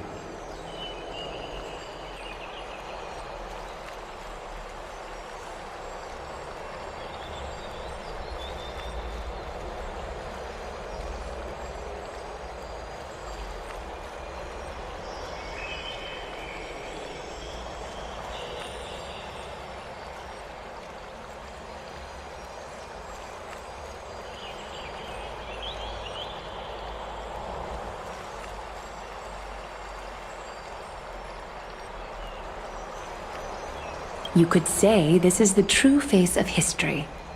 It slumbered for 1,000 years, only to awaken for this one moment. I do not see a Naxa around. Was this under your instructions, Finan? Yes. It just seems much more efficient than letting you two go at it endlessly. A rash decision. After all, he still bears a core flame with him. I do concur with your assessment of efficiency, though. Now, let us table the issue concerning him for the moment. The more urgent matter is the core flame of Orynyx. The Chrysos heirs had initially crafted a plan regarding the order to return the core flames. But this unforeseen turn of events... If we don't return the core flames to the vortex of Genesis, and we leave the Titan's divine positions vacant, but the most pressing issue at hand is that we haven't found the Chrysos heir capable of bearing... Finan, Castris, Mighty, and Hyacinth. Treepy and I devoted a millennium scouring the world, only to find these few people. Only a chosen few possess the capacity to assume divinity. The elite among the Chrysos heirs. We would never hastily extend our invitation without first verifying their potential to bear such power. Yet, we cannot compel anyone into divinity, as it would be no different from sentencing them to the gallows. Truly a dilemma. Yeah. How about letting her give it a try?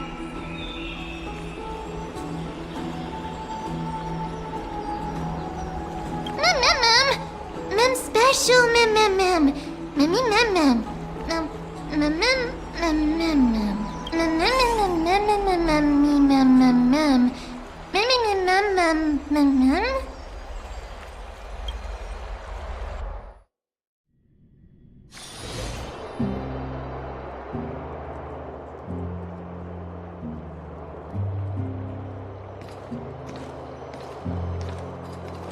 I see the Reaper has forsaken you too, teacher. It simply put my life in the hands of the Twilight Courtyard. That priest girl's medical talents are truly exceptional. She might be far from the ordinary girl we envisioned. But this isn't about me, Mighty Mos. I saw it. You finally decided to embrace your own fate. Power of strife is stirring a tempest within me as we speak. My bones have turned into steel, and my blood is seething in a blaze. Past rulers of Kremnos could only aspire to this might, yet I have merged with it. I've made history, and henceforth divinity and kingship shall coexist as one. Indeed. You've realized the aspirations of every former king of Kremnos. And now, you can at last bring our people home and reforge the glory of Kremnos.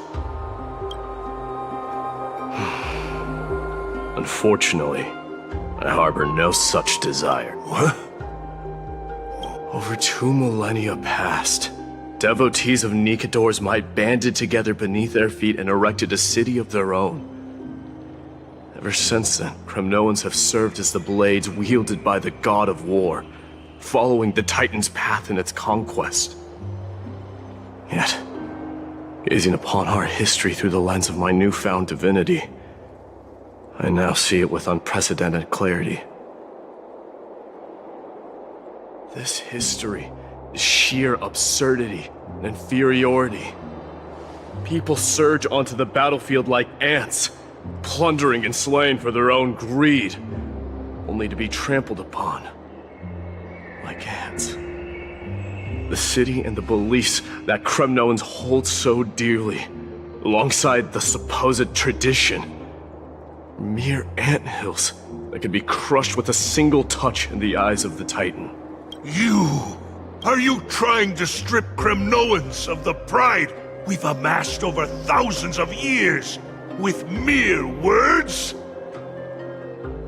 That pride holds little significance, Krateros.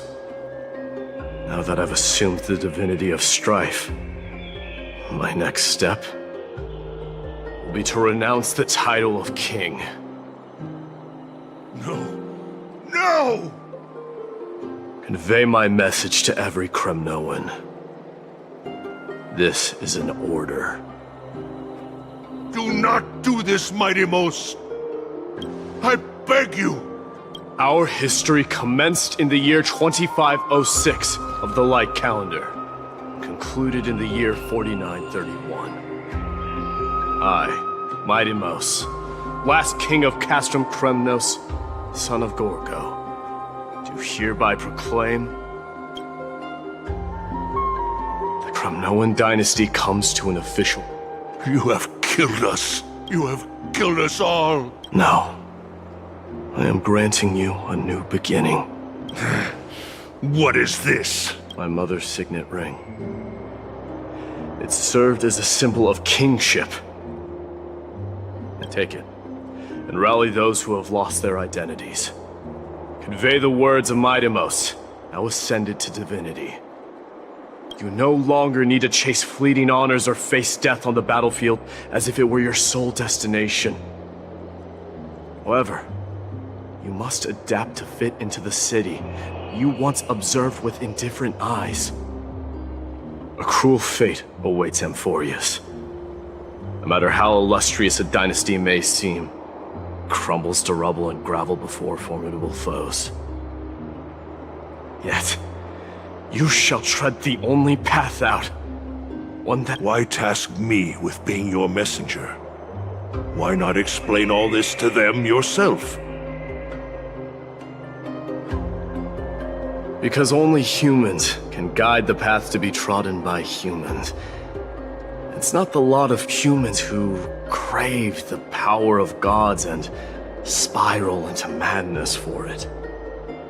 But humans who stand ready to raise their shields high to protect the lives behind them. I failed to save that child. That is irrelevant. As demigods, they have long been prepared for it. What truly matters is that you showed up there and shielded her. The one who persuaded Aglaya to set me free that night. Yes. She's not one to easily make a concession. I staked my mother's name to guarantee the integrity of your soul to her. And I promised her that I would dedicate all I have to the Flame Chase journey. And what is next, Mighty-Most? Where will you be headed? To the place where I belong. To fulfill my promise. The madness that has plagued Nikador and the darkness that has consumed Amphorius. It's now my turn to fight against it. There are some people to meet with before I leave. Let's go.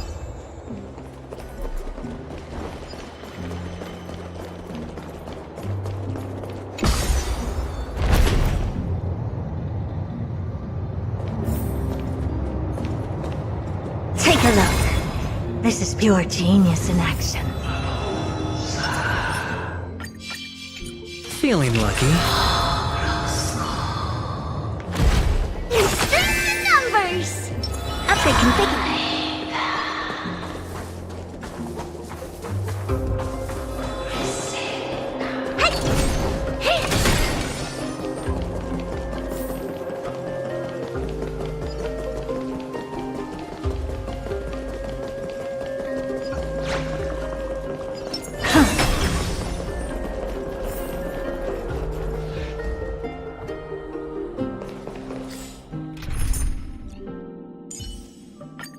Stay.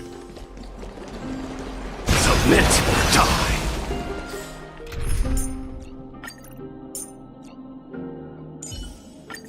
Stay back. I alone am enough.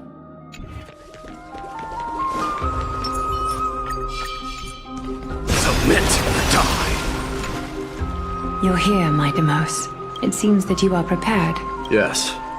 You aided Akuma through yet another trying ordeal, and my gratitude knows no bounds. Isn't that exactly what you wanted? Not everything unfolds according to my plan. In the current state of the world, I can only proceed one step at a time. Furthermore, you are ready to dedicate all that you have, regardless of the promise you made to me, aren't you? Throughout my time in the Holy City, I've gleaned valuable lessons from you. Strategy, leadership, and adaptability to change. Yet, it's only recently that I've come to realize the truly remarkable quality you possess. And what is it? It's the magnetic allure in your presence. It draws people to gather around you willingly, to seek your guidance. They strive not to disappoint you, not due to fear of repercussions, but out of sincere alignment with your ideals. That is precisely what every ruler of Castrum Kremnos has been missing. I am truly honored to hear that. And now, Idamos, you have risen as the most powerful demigod in the world. How do you intend to wield this newfound power? I shall see Nikador's aborted mission through to completion, and become the strongest bulwark for Amphorius to defend against the Black Tide.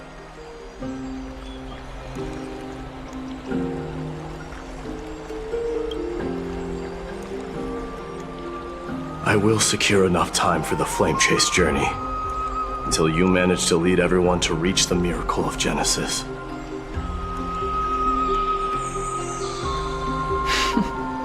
Idamos, a new chapter awaits Amphorius. Huh. What did you see after assuming Nestia's divinity? Despite the passage of 1,000 years, every word of that prophecy remains as vivid. You shall have your final bath in warm and radiant gold. Just as cryptic as all the other prophecies. What's the reason for the laughter? I was just thinking, if an ordinary person encountered these words, they would probably stay away from the baths for the rest of their... But I cannot forgo the delightful experience a bath offers. So, I assume you also glimpsed yours, Idamos? One day, you shall die with a wound in your back. Well, that is a rather straightforward scenario. If I were to be terrified by drivel with no basis, I would not have attracted your gaze and joined the Flame Chase journey in the first place. You speak the truth.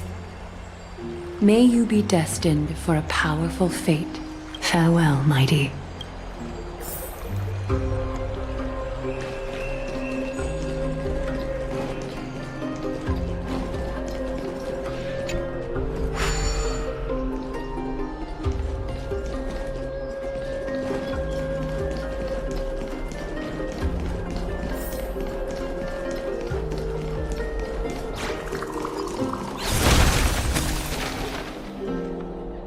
Submit or die.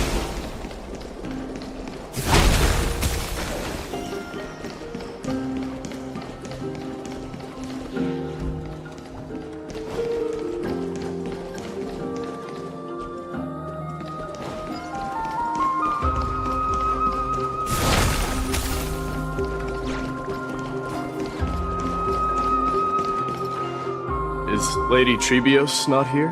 Lord Mighty! Hyacinth. So you are the physician Krateros spoke of. What's... I can take that as a compliment. I've heard about what happened at the Grove. I've heard far too much about death and grief recently. To quote Lady Treeby, we should all focus on tomorrow, shouldn't we? That's a valid point. You've always been the most optimistic one among us. Well, I must say, it feels quite incredible to see a new demigod standing right before me. You should prepare yourself as well. Humanity has already taken hold of strife, and one day it will also reach the sky. Do you really believe I can do it? Given your good rapport with the demigods, you should know that the path to assuming divinity is never limited to swords and spears. You've always been so perceptive, Lord Mighty. Rest assured, if fate has truly selected me, I'll be ready. Right. You are here looking for Lady Treby and Lady Trina, no? No need. I've already bid farewell to Aglaya. You've bid farewell? I'm heading back to Castrum Kremnos to fight against the Black Tide. In all likelihood, I will never again return to Akuma. Oh. On second thought... I'm all ears, Lord Mighty. I'll make sure to convey every single word. Tell them that there is no longer a need to send scouts behind enemy lines. With a single message, the Lance of Fury will target anyone who dares oppose Akuma.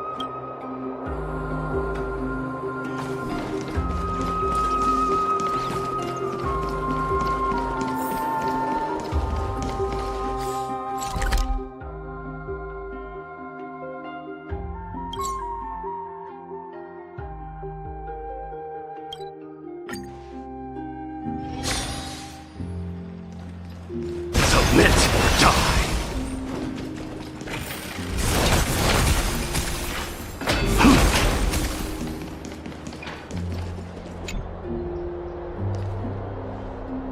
Outlanders? No. Trailblazers. I will soon make my way to Castrum Kremnos.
If all goes according to plan, this may be our final meeting.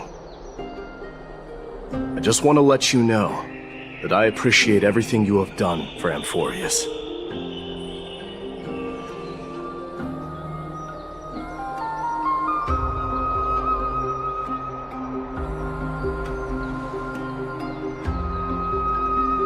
That means a lot to me. May success accompany your trail. How about you let me guess what's on? Are you gonna say something insane again?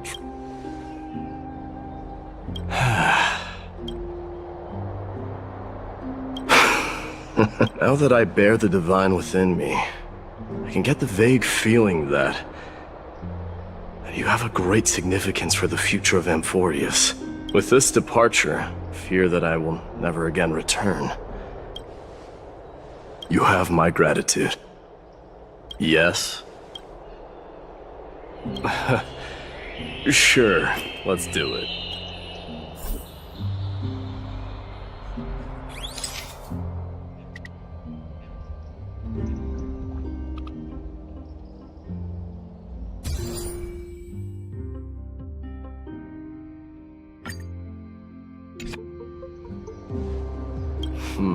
Well, feels peculiar, but this one, it's pretty good.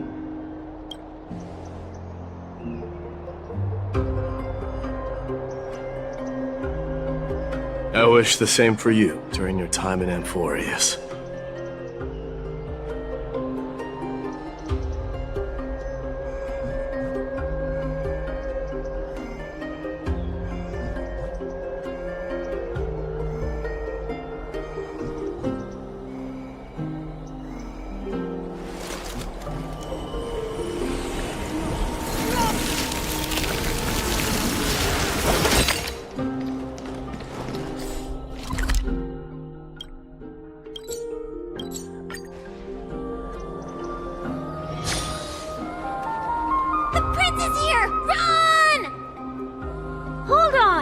Lord Mightimos isn't the prince anymore. He's now the guardian of Amphorius.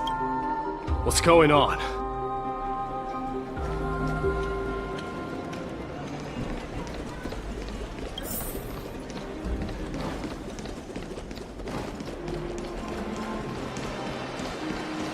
We salute the guardian of Amphorius. We salute you. Farewell. It's been... I should have known you were the mastermind behind this. Hey, don't go pointing fingers without cause. See those kids over there? They're the ones who brought everyone together. I admit. Were you seriously just going to sneak off without a word? Well, I was actually on my way to... Oh, that's quite an honor. We better not leave them waiting too long. The road to Castrum Kremnos from here is long. Perhaps it wouldn't be a bad idea.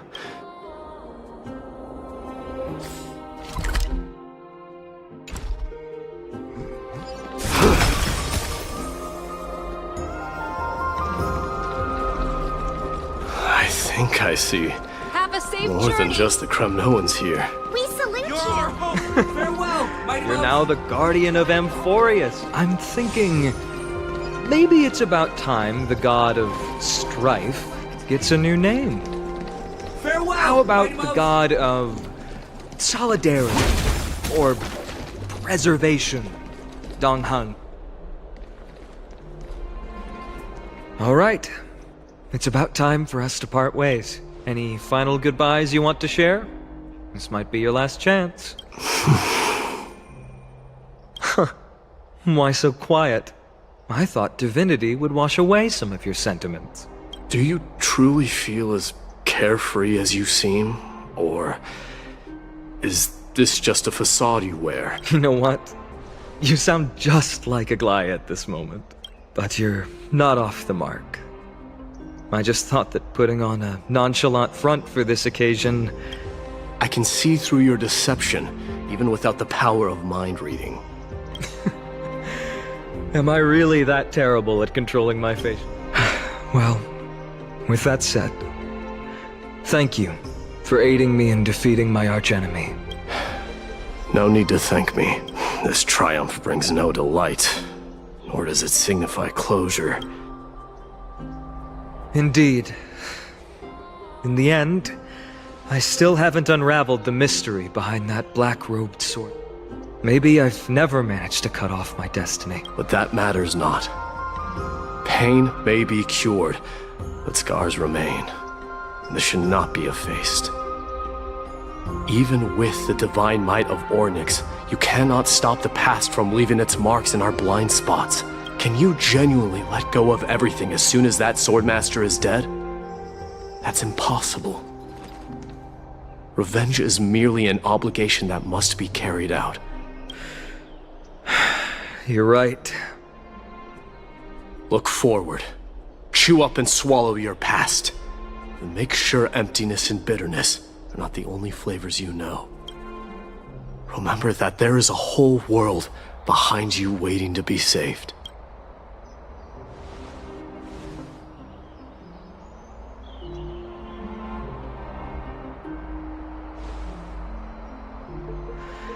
I will keep that in mind. I have a final favor to ask. Please look after the Kremnoan warriors. They will undoubtedly face challenges while assimilating into Akama. It is my sole regret that I cannot stand by them during the— Do not worry. Leave it to me. And, while I'm at it, I'm going to find out if the Kremnoan language is really missing that many words. The Kremnoan philosophy can never be encapsulated in a mere dictionary. But if there's a chance in the next life, you should come visit my library.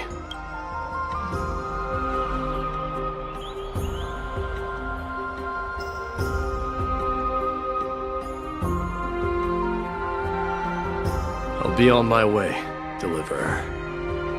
Remember to stay alive till the final act. Yes. Same goes for you. Don't die too easily. May triumph always be yours, Mightimos.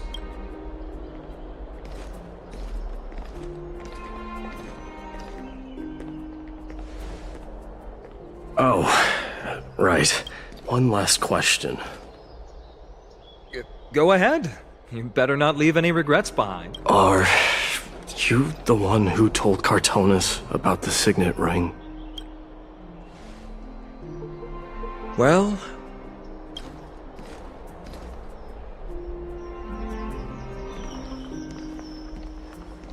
who knows?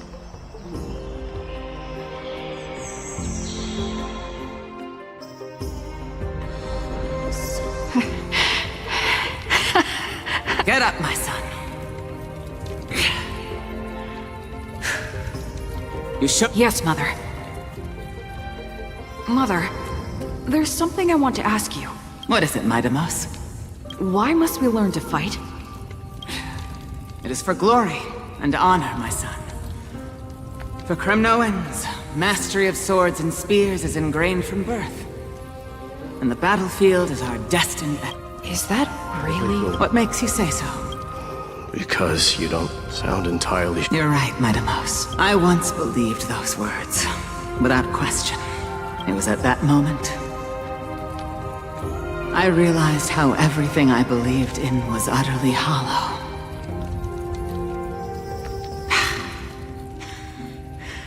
Perhaps the spirit of Kremnos had once existed. But as greed bloomed in the hearts of humanity over the years, such spirit had long faded alongside our glory. I no longer put my faith in any oath or doctrine. That of your mother, Mightimos. Your guardian.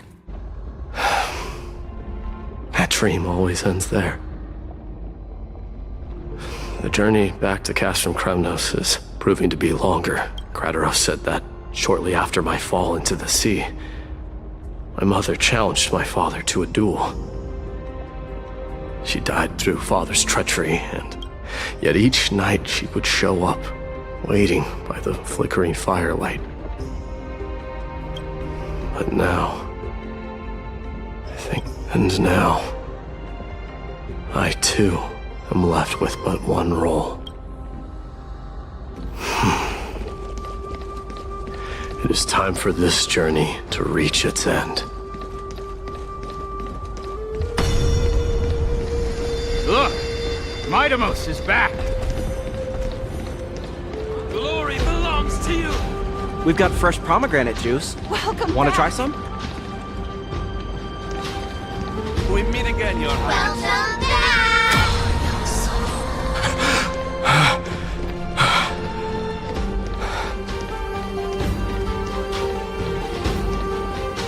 How was your training? Ooh, say, come and check out what I just wrote. You're looking well. Mightimos! Did you just come back from training? The door defends you!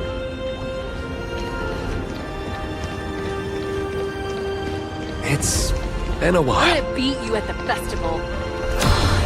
Welcome home, Mightimos. Have you found something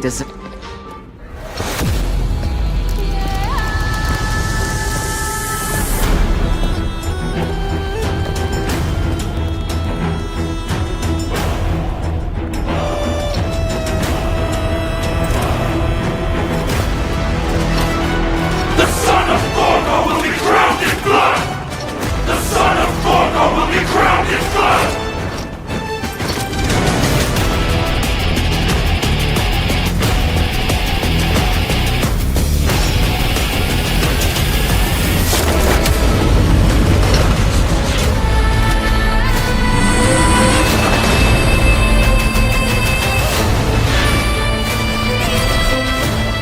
Mother, I'm home.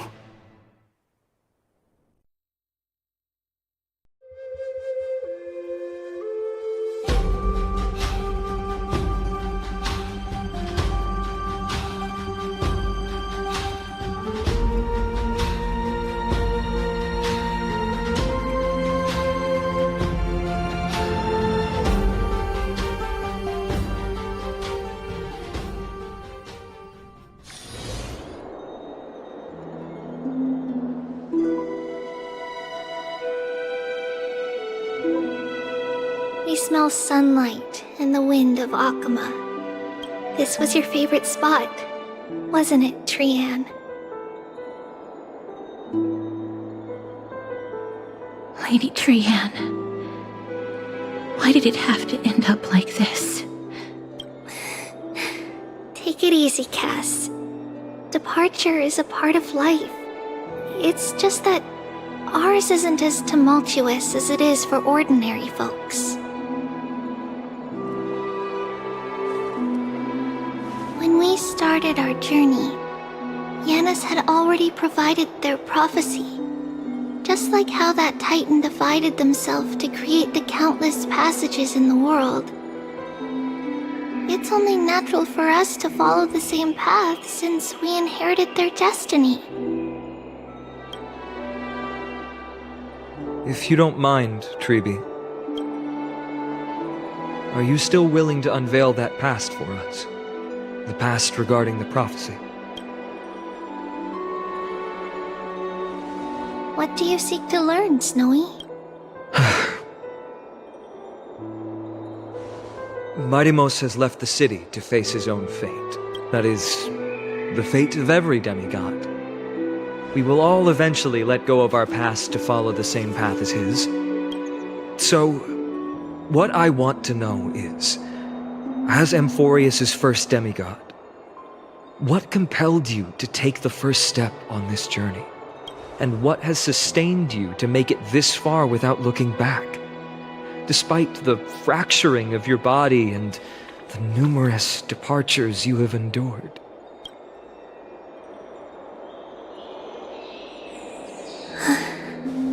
All right. Teacher, are you sure about this? Dee is already doing what he has to do. What reason do we have to keep it from them? Let's go, everyone. Let's go to the Abyss of Fate and see how it used to be.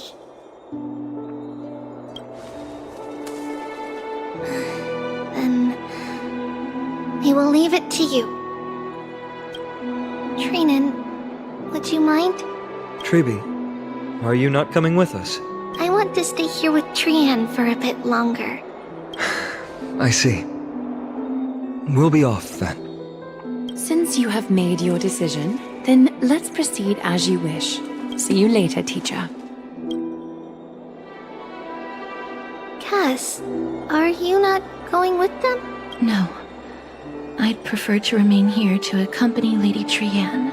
She hated being alone.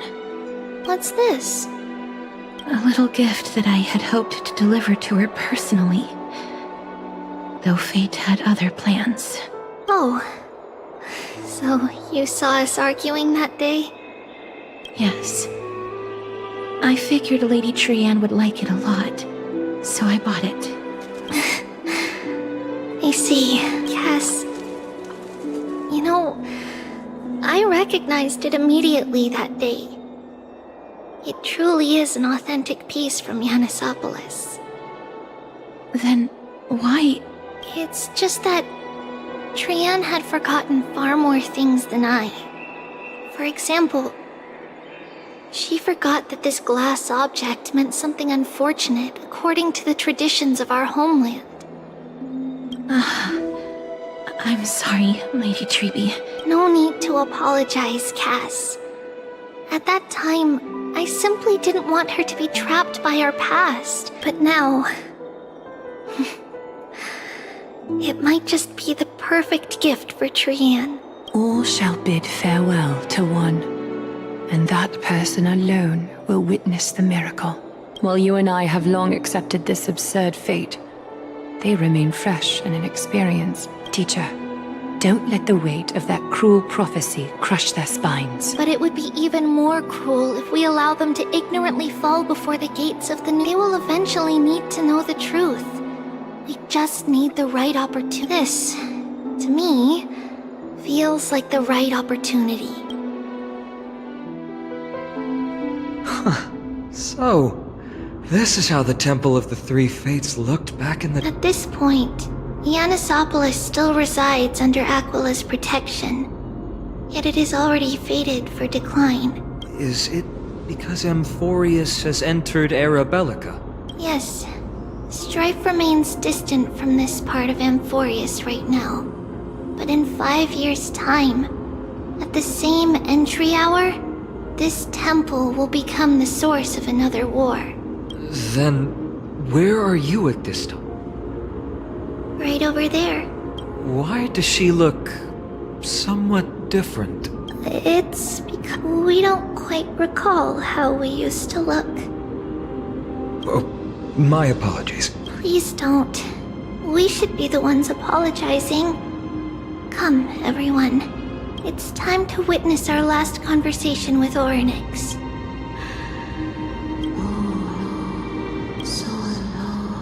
You're here, Orynyx.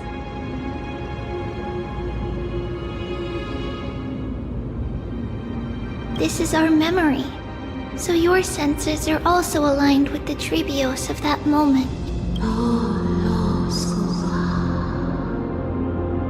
False prophecy, huh? So you still think that way?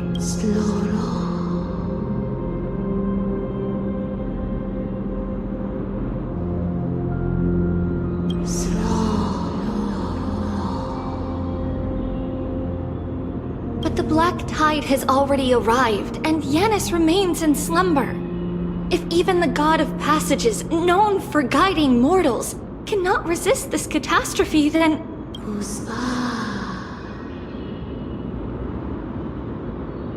Those chosen by fate would never have their family taken from them. And how can I alone remain safe and secure while watching the entire world crumble before my... This might be our last conversation, Orynyx. I will do everything I can to protect you from the black tide. The family. It's our mother. She fell from the spot into the valley a long time ago. It was during a grand ceremony held to seek Yanis's guidance, but things took an unexpected turn. Did something go wrong? Yes, but those two occurrences were in fact unrelated. On that frosty night with treachery abound, as the holy maiden of Yanisopolis met her demise, the world-bearing titan also fell in another corner of the world. Let's keep up with her. This story... That thing ahead. It's the altar of Talantin. But that's not our destination. We're heading to the left. This place used to be passable.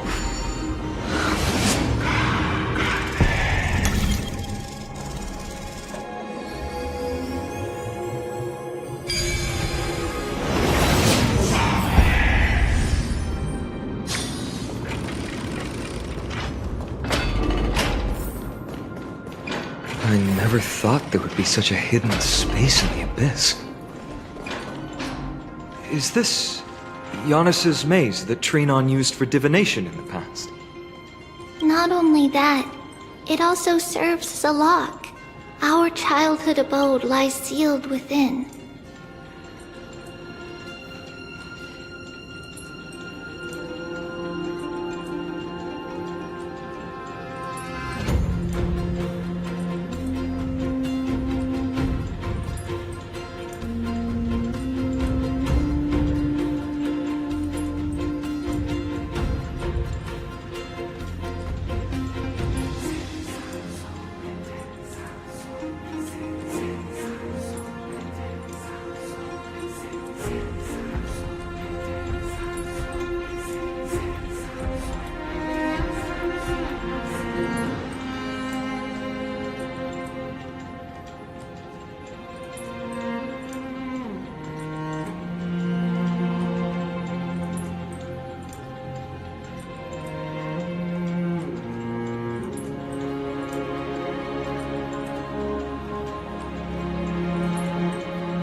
This is the largest puzzle I've ever laid eyes on. And it even acts as a door lock.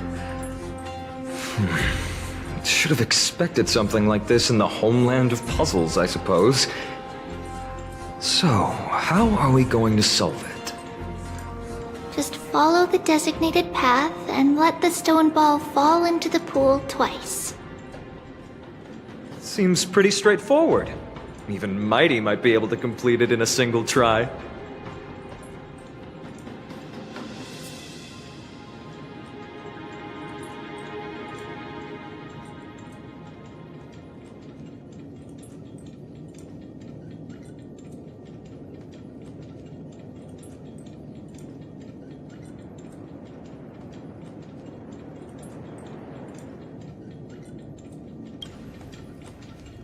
You still don't know him well enough, then. He might not even need a first try. He just punched the door open. Mighty. If he were still here, we'd probably take a lot fewer detours to solve our... Enough with the talking. Let's just get started.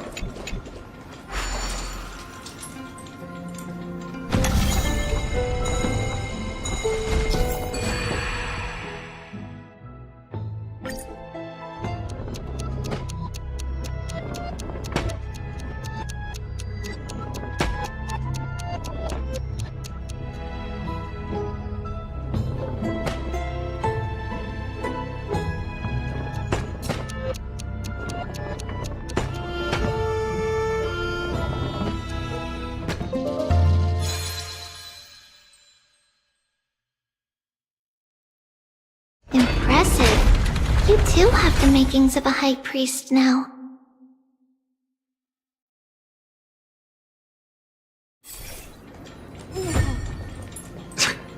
Getting that stone ball to the endpoint looks pretty tough.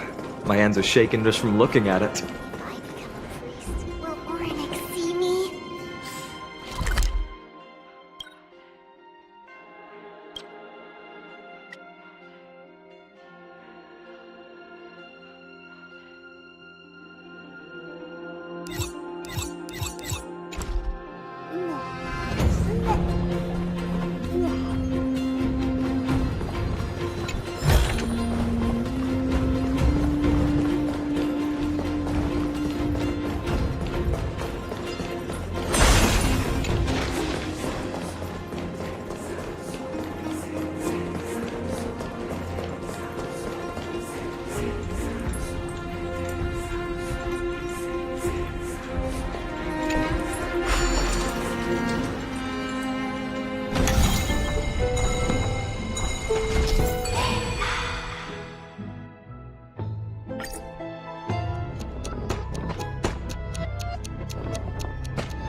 The secret door is open. Go inside, and you'll see the place where we grew up.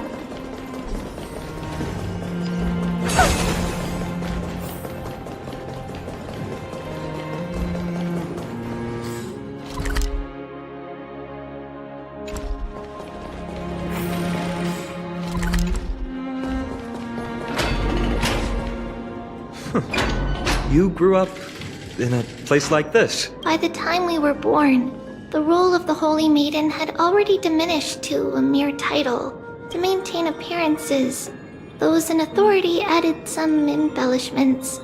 And with Mother around, our childhood wasn't entirely without joy.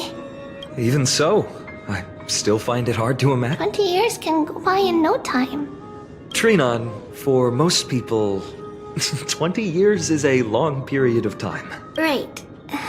Becoming a demigod sure changes how one lives through time. It's hard to believe it's been so long. Your power is exceptional, Little Gray. This place looks exactly as before. Let's explore the room a bit.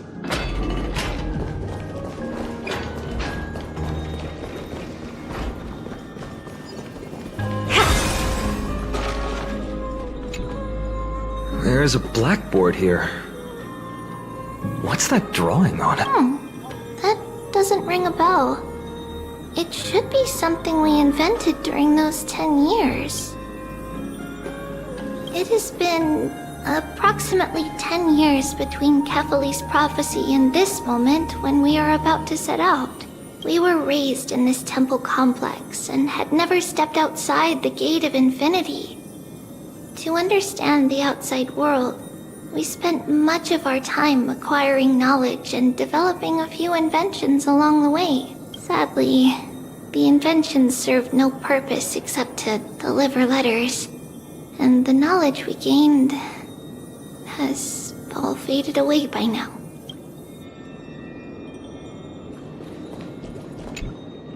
There's so many boxes here. These should be our belongings. What's this? A red glass fragment? We were still very young the first time we saw it. Mother came back with a beautiful glass piece, but her face was streaked with tears. She simply placed it on the table. It looked so sparkly that we couldn't resist playing with it, but we ended up breaking it by accident. It wasn't until we were older that we learned in Yanissopolis, if someone gloriously died for destiny, the Holy Maiden must pick a piece of glass from the volcano's quarry and polish it, then give it to the deceased's family. On the day Mother returned with the glass, her friend lost his life on the battlefield. Since he had no family left, Mother had to keep it herself. Later, on the eve of the ritual, Mother also gave us a beautiful piece of glass. Let's move on to the bedroom.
The shelf is packed full, but all I see are annals of geography for various cities.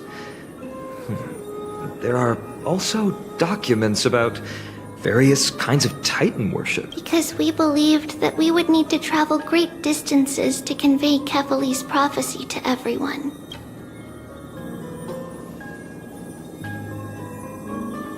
Back then, our memories were still sharp. 10 years was enough for us to memorize all these. Mother left us these scrolls, too.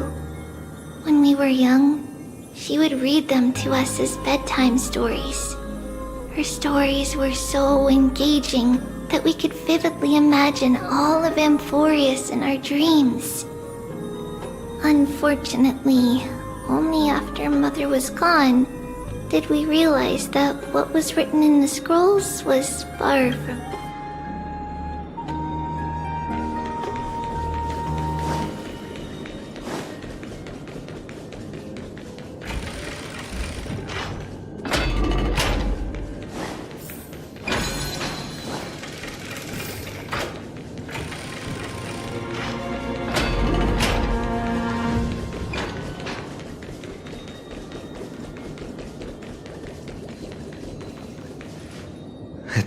Trebios.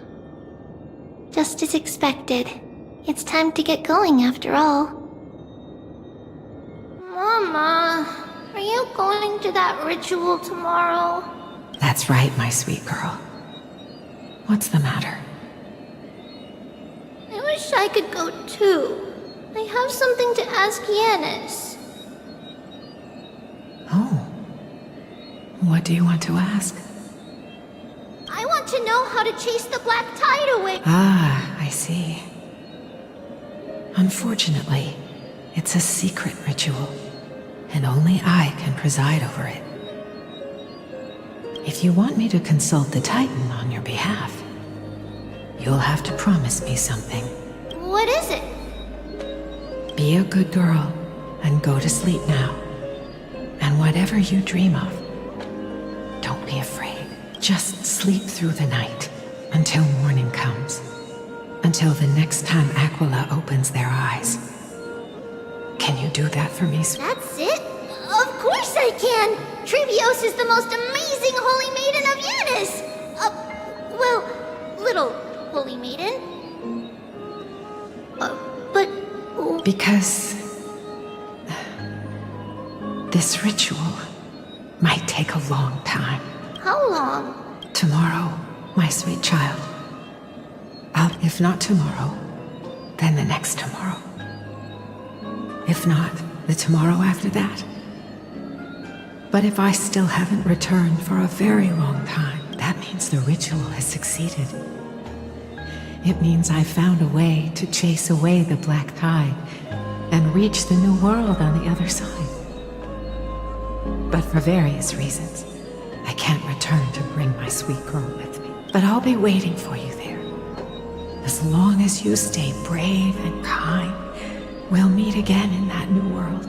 It's the end of the west wind, the black tide's other shore.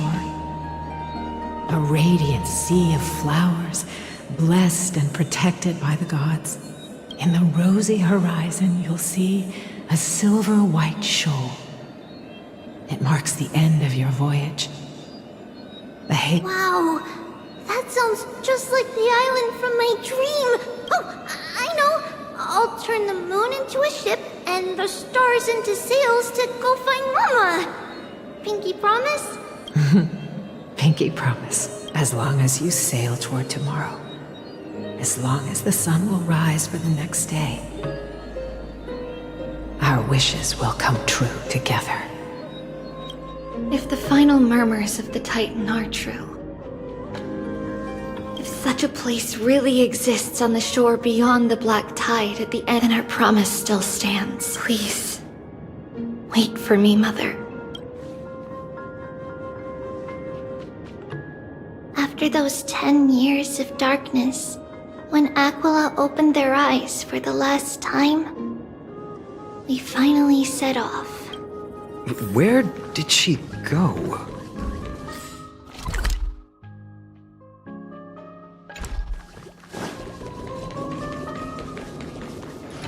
This way.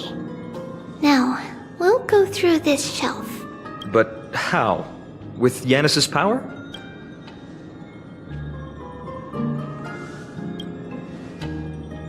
Indeed. We hadn't acquired their power back then. So, this obstacle, it was simply a mirage? Yes. The answer is right on the shelf. Go ahead and give it a try.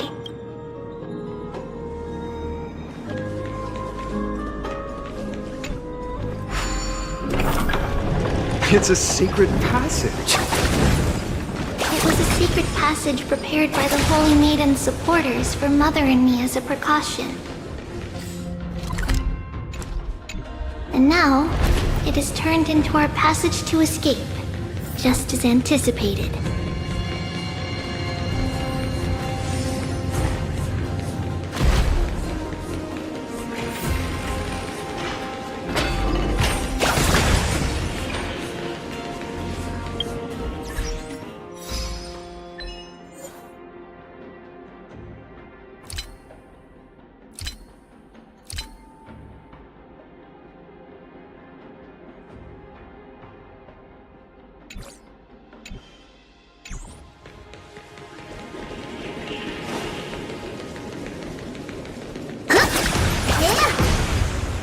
The path to the temple was... No surprise at all. Some people caught on to what we were planning and tried to intercept us, while others were willing to clear the way for the Holy Maiden. I can't move it. Time Titan? Is that you?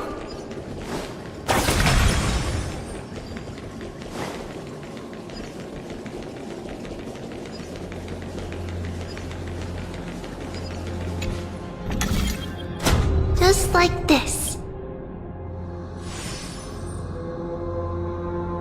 Regardless of our actions, the past will remain unchanged. It was someone else who helped Trebios in the actual events of history. We don't remember the details. As for why memory recreated the past to be like this, it must be because it's closer to the answer within our heart. The passage is now cleared.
Ornaments.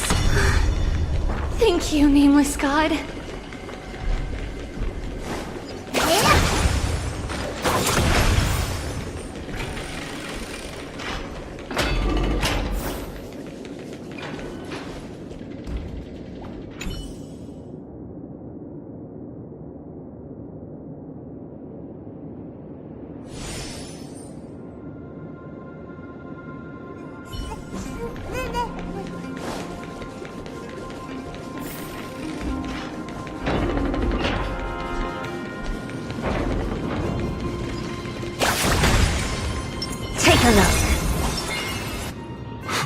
Whoa! It looked truly magnificent. Relax. Take it easy. All these people, they're just civilians, not enemies, correct? Mostly, but it might not be the case later on.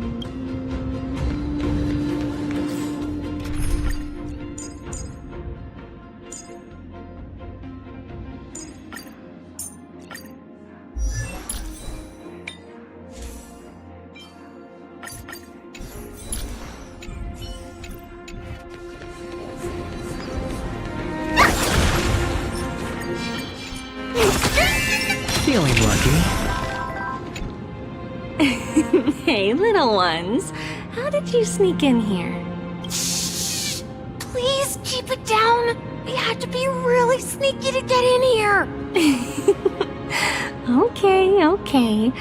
But what did you sneak in here for? I heard there's a lovely holy maiden living in the temple, and I want to meet her. I couldn't stop her, so I had to think of a way to sneak her in. Oh, really? I was here to meet the Holy Maiden as well. But the guard said she had to go somewhere far away today. Huh? What a bummer. It's getting late. Be good and go home now, okay? Okay then. We'll come back next time. Thank you. By the way they are dressed, the siblings look like civilians living outside the temple. Mother mentioned that when she was a holy maiden, she caught a girl sneaking into the temple to steal the tributes. Stealing from the temple was punishable by death.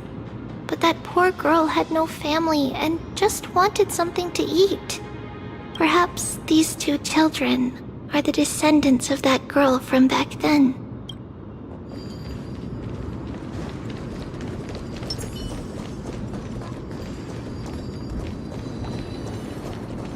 Ah, Lady Maiden.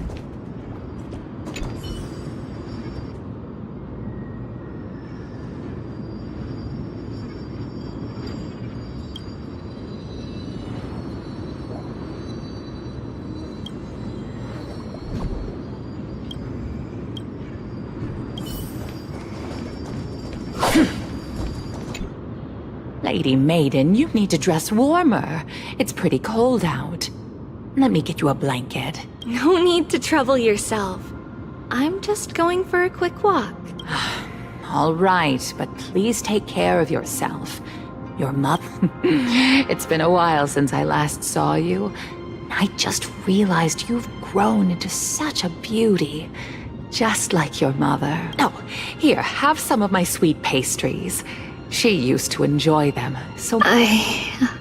What's wrong, Lady? I'm fine. It tastes really good. This lady is Mother's old friend.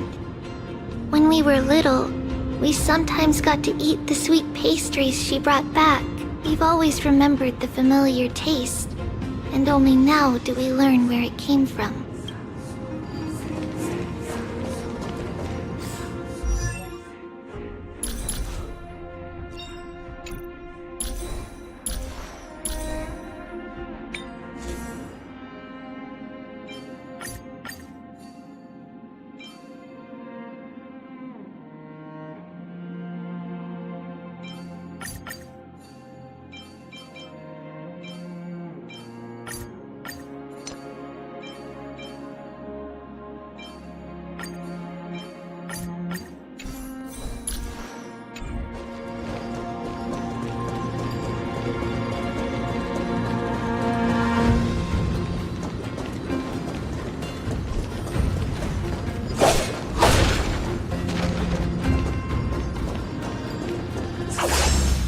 Apologies, Lady Maiden, but the Yanis Vault is under maintenance today.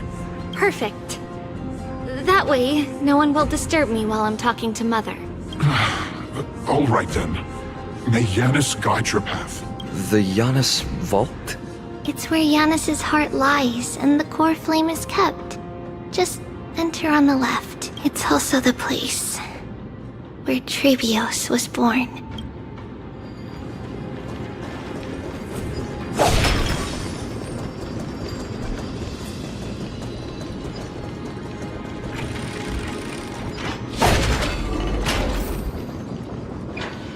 Trebios.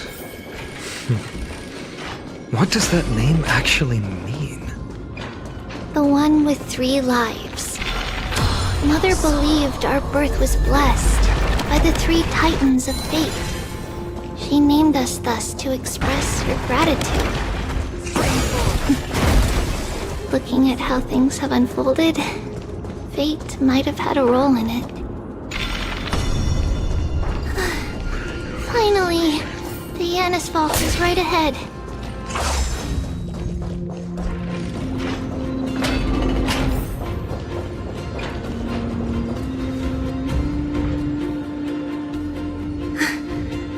At long...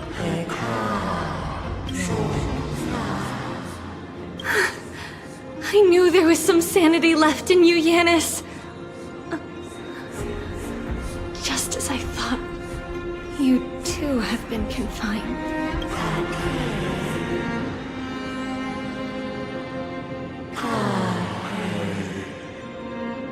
No, Yanis. I've come here to take on your fate.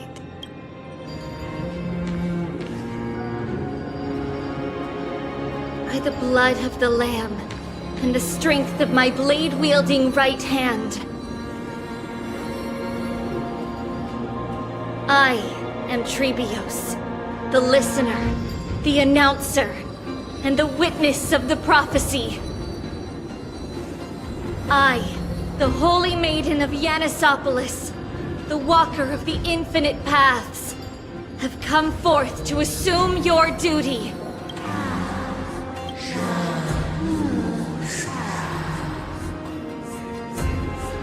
Just as I wished. This journey promises to be a long one, with 1,000 selves to accompany me. I'll never be lonely.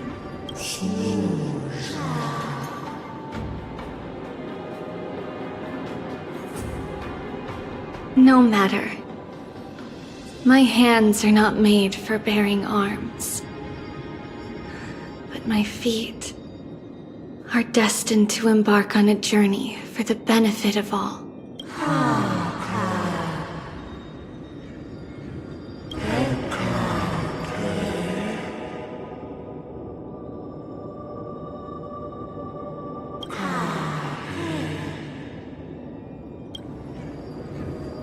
Without a doubt, Titan.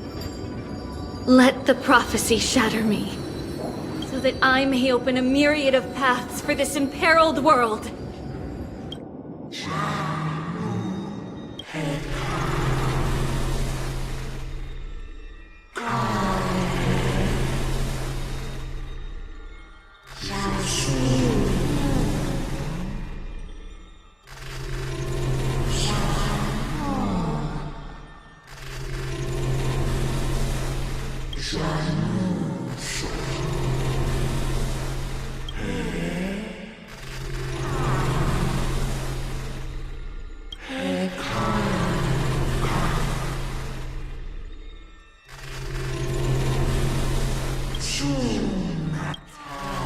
I understand, Yanis.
Thank you.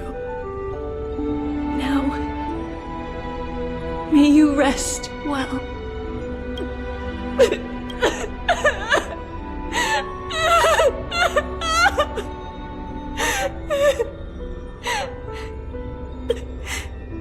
Mother, did you see that? I have assumed my duty and stand ready to set out. We will step over the gods' corpses and wander among humanity, and thus we shall sweep apart Amphorius' pitch-dark fog. May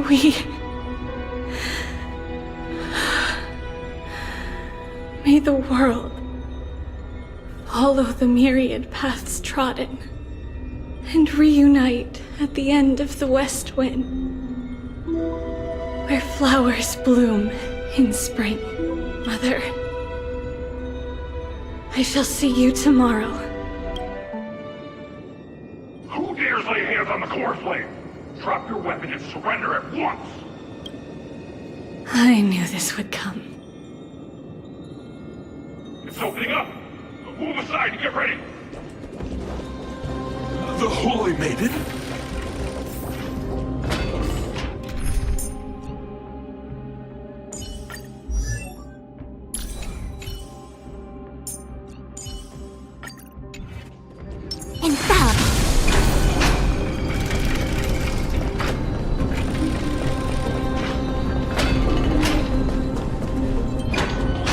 happening here? Lady Maiden, where's the thief who stole the core flame? Look at what she's holding, you buffoon! She is the thief! Take your positions in front of your arms! We're taking back the core flame! Bring it on! What? Come forth, loyal guards. At least do it properly. Pierce me in the chest. What are you scheming? This is your last chance. If anyone wants to earn a promotion and rise through the ranks, I'm right here. You all know who I am. Go ahead. However, if there's still any loyalty within you, step aside for the Holy Maiden. Otherwise, by the decree of the Holy City's Codex, anyone who dares to harm the Holy Maiden shall face execution! Captain, what should we do? Do it. Kill her! If any of you want to get rich, then come with me. Take this traitor's head and wealth will be ours! We can't just stand by and do nothing. Let's move, partner. Commencing support. Equipped and made together as one. I Let me go! All things human creations.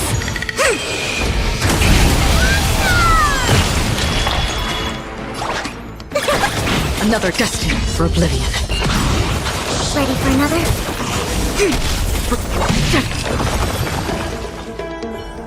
How's that possible? Could the Titan actually be on her side? That woman is the traitor! I should go. Let's keep up.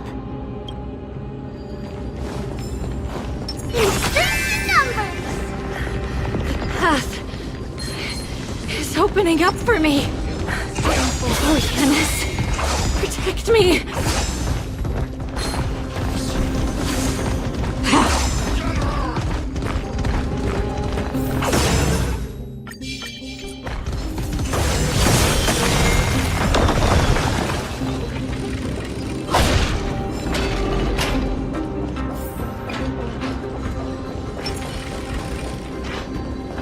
Stream 4. The main path is likely well guarded.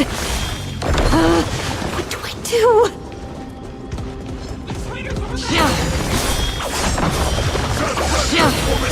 I thought. Inside.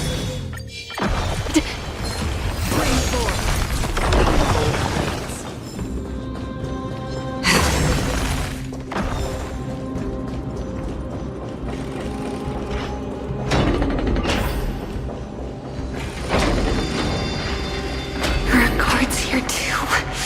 Don't alert them.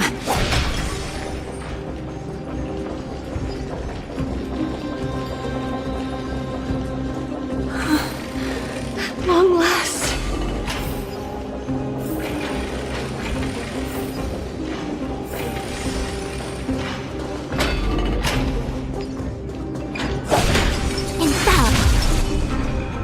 A creature of the Holy City Guards. But I'm already so close! This should be the last fight.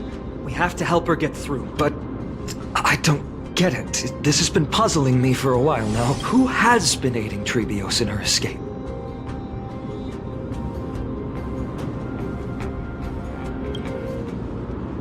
Well, history might be blurred by memories.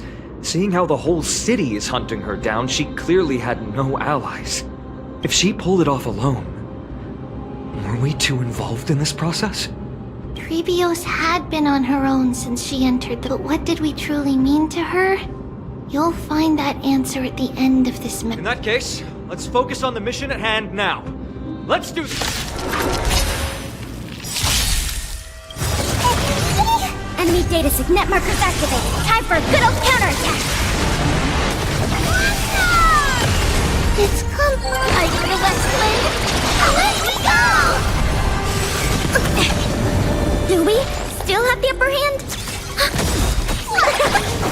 Converge and awaken. I weep for the departed.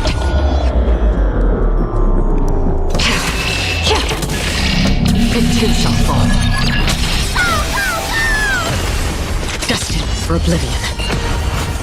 Again? No matter.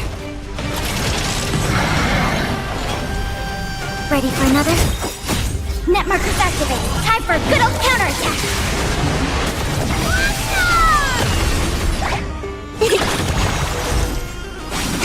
Enough on the still waters of oblivion.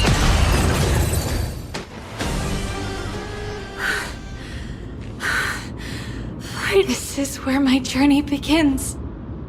God of Passages, can you see me? I will complete the path that you started. No response after all. Yanis, may you have a good dream. I can't stay here much longer. It's time to leave. Well, looks like this is the end of the memory. Not yet. The question that has been puzzling you. She's about to reveal the answer. But nothing happened. What was making her or you hesitate at this moment? If she had known this flame-chased journey would proceed as the Titan foretold, bringing about great suffering and fatalities, including her own, would she still have chosen to walk through the gate and start her journey? I think the answer is already within you. And you've made your own decision. What? You can hear us? Not really. She can neither see nor hear us. Yet she knew that one day, someone would return to unveil this dust-covered memory. We can never know for sure who helped us back then. But that kindness was forever engraved in our hearts, motivating us to move forward. Time has modified this memory into a special letter, so that we do not forget our original intent. It's a letter written by Trebios of the past and sent to her future self. In this memory, it is Trebios of the future who overcomes all difficulties for her and sends her on a long journey toward the tomorrow where we are. Yes, you'll remember it all. And then find your way back to the gate where everything began. Here, I will set sail toward the distant horizon. Here, you have traveled far on your way home. Such is the maxim that unveils Trebios' fate. You shall shatter into 1,000 fragments and wither on the soil of foreign lands. So, if you ever feel lost, return to this place. I'll keep this memory here for you. Or for me, to embrace it again. Worry not. Though loss is something we've grown used to, our resolve and our pledge are what Trebios will never forget. Each one of us has never failed to remember. Losses are a constant on the flame chase journey, among which even life itself holds little value. The hot blood of the sacrificial lamb will not be spilled in vain, like my mother and I. The libations poured are guaranteed to bear fruit, just as my blade-wielding right hand is not a hollow formality. Surmount the myriad passages of Yanis, and we will once again ride the west wind and let the wings carry us far away. So, this is your answer.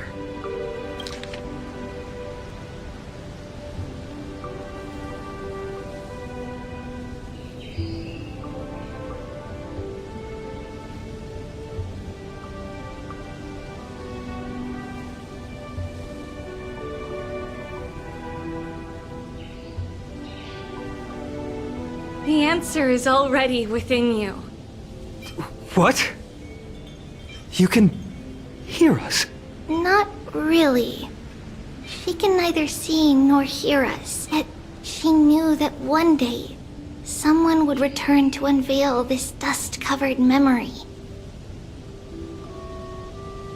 We can never know for sure who helped us back then, but that kindness was forever engraved in our hearts, motivating us to move forward. Time has modified this memory into a special... That's right. In the name of the three fates, I stand by my answer with no regrets. Now, with or without the gods' blessing, I run towards the world's agony. If I can truly pierce through the utter darkness, we will meet again at the end of the west wind, where flowers bloom in spring.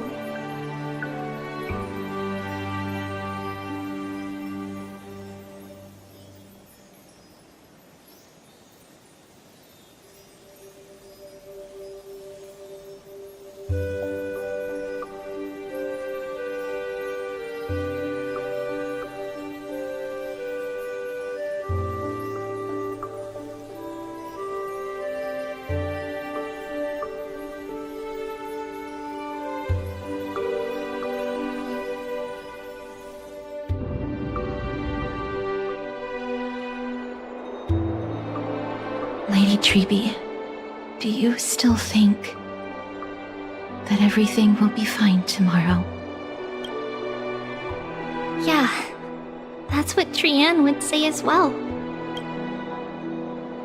With all due respect, Lady Treby, you know perfectly well that see you tomorrow is nothing but a white lie.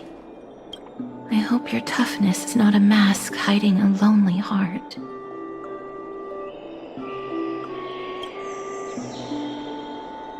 Cass, that's not a lie.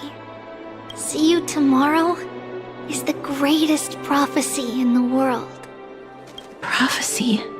Listen, in every corner of this land, every heartbeat carries a prayer for that prophecy to come true. It may be that only a few heroes will bring tomorrow to the new world, but the prophecy of leading everyone to tomorrow belongs to all in Amphorius. But not everyone has the chance to see tomorrow. How can such words be called a prophecy? Because people believe it will come true, and they are trying hard to hold on to that belief. Even as the world teeters on the brink of collapse, everyone is pressing forward, longing to reach farther and move toward tomorrow. And that is why a holy maiden exists to lead the world toward tomorrow, and why Yanisopoulos' prophecy unfolds as passages. Fate is not about the outcome, but the journey. It's not the flowers that bloom at the end of the road, but rather the paths that lead beyond the gate, where people... So, Cass, if anything is troubling you, just set it aside for tomorrow. There's no difference between demigods and mortals. The troubles we encounter can only be resolved by our future selves. Reflect through the long night. Wait for the dawn as you think, and set off at daybreak. The hesitant part of us will be left behind in corpses and wander among humanity, and thus we shall sweep apart Amphorius' pitch-dark fog. And at the end...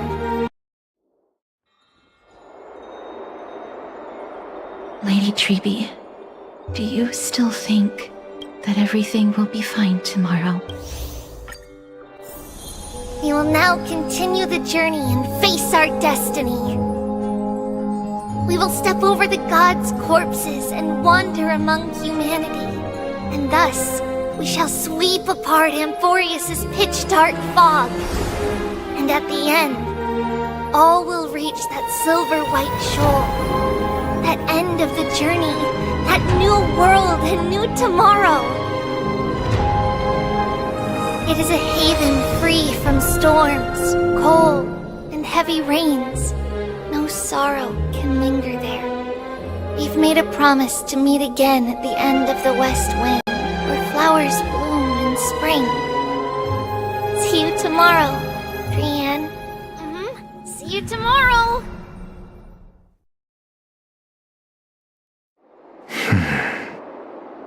Child of humanity, surely you are not waiting for the arrival of night. Nights do not fall upon Akama. That's why it's futile for you to wait here. Honestly, I didn't expect the renowned Reason Titan to behave like this.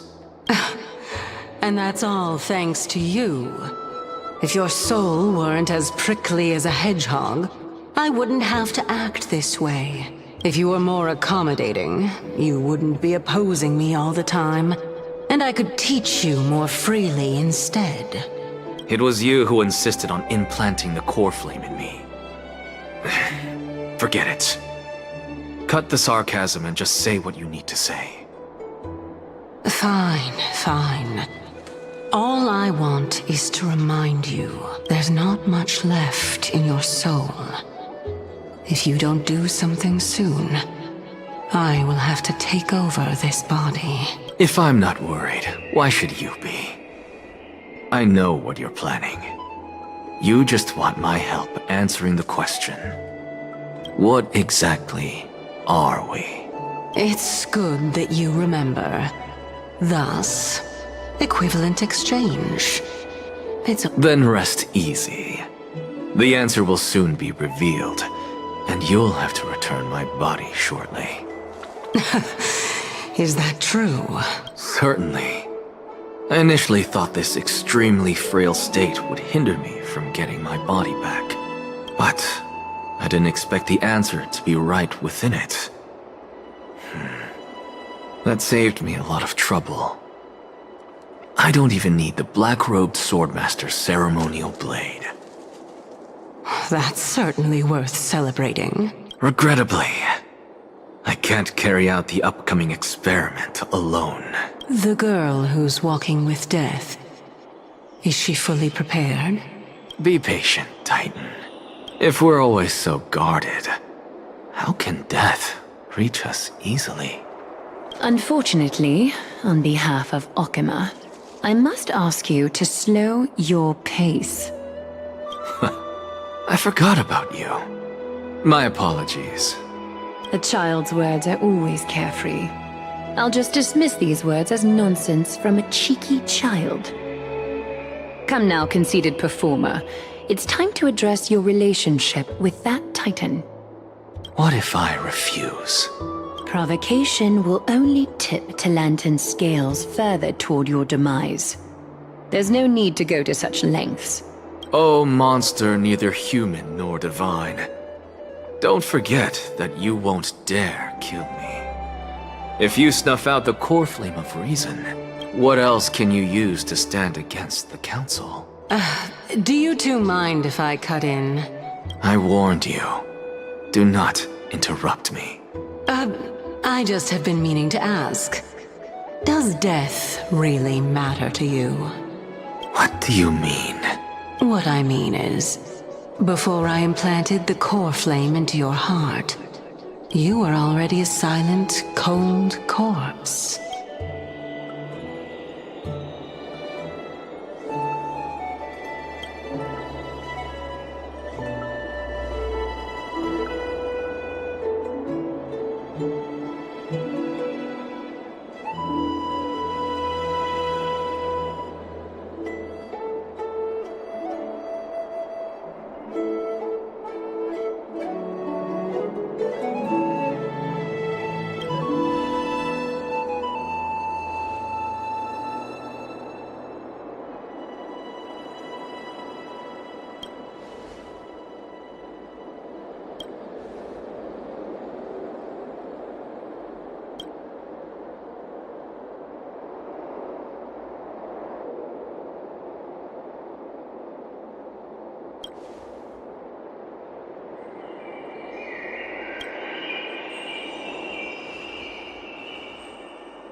And so, this long day passed for Akama.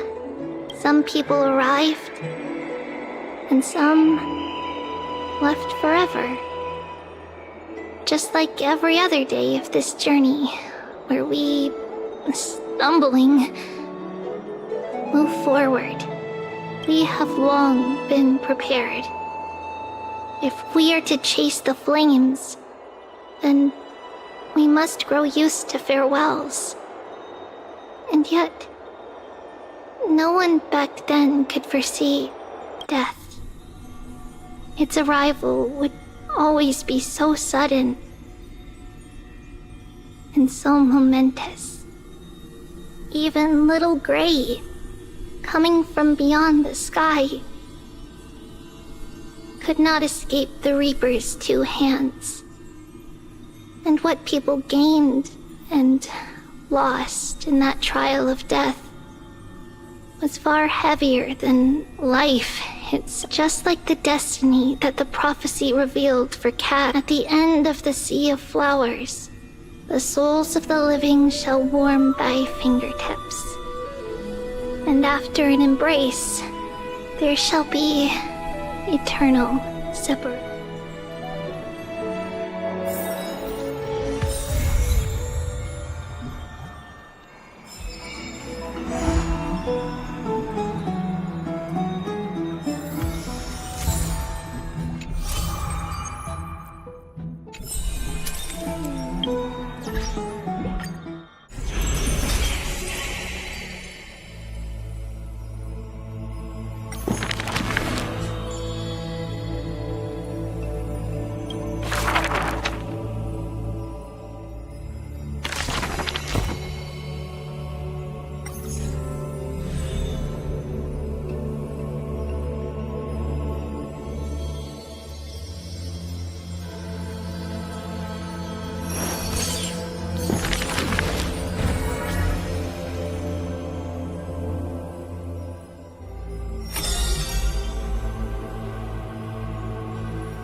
His years of drifting made him detest water's waves.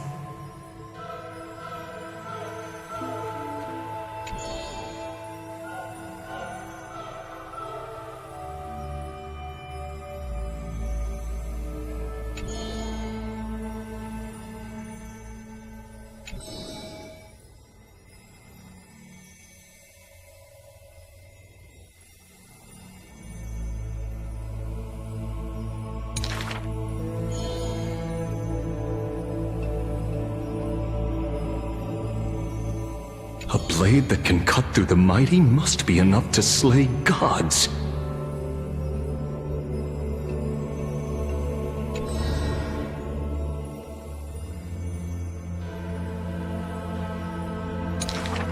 Apart from Kremnos' traditions, what do you have left?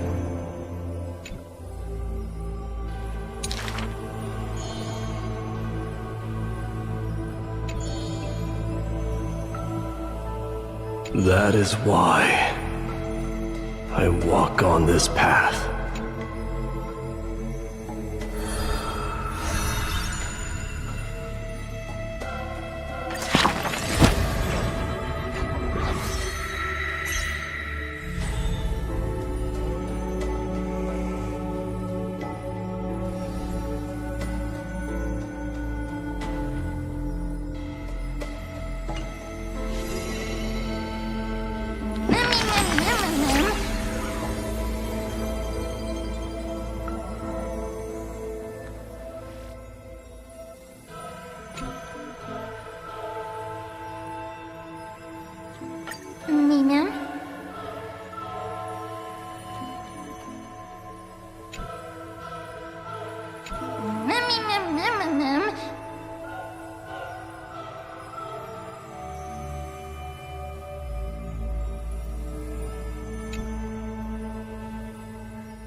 This person's name was seldom mentioned by others.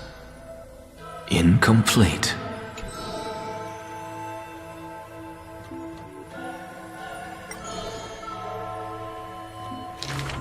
Keep your distance from that blasphemous one, lest misfortune follows you like a shadow.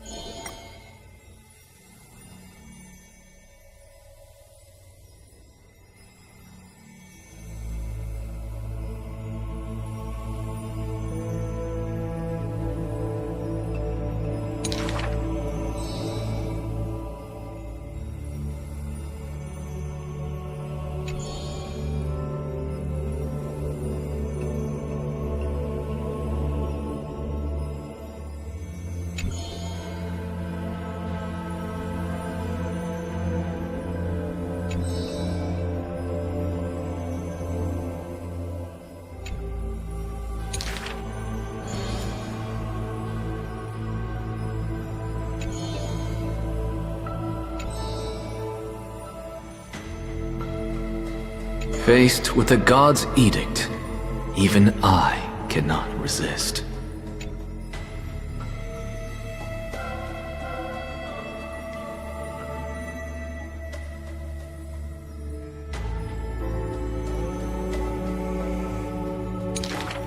Miracles are the most conceited actions of gods.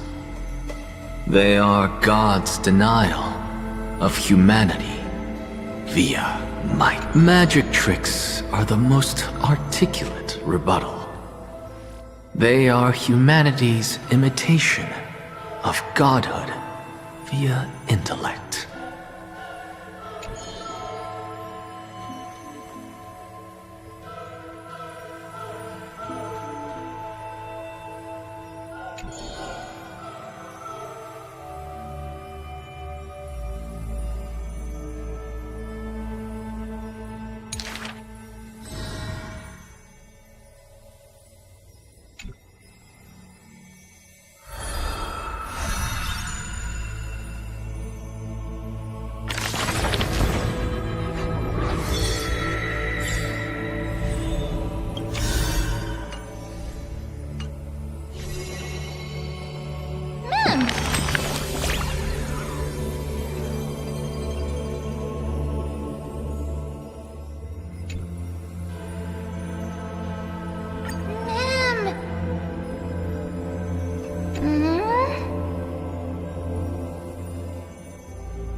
And the history of the hunt should not be held by the hunter alone.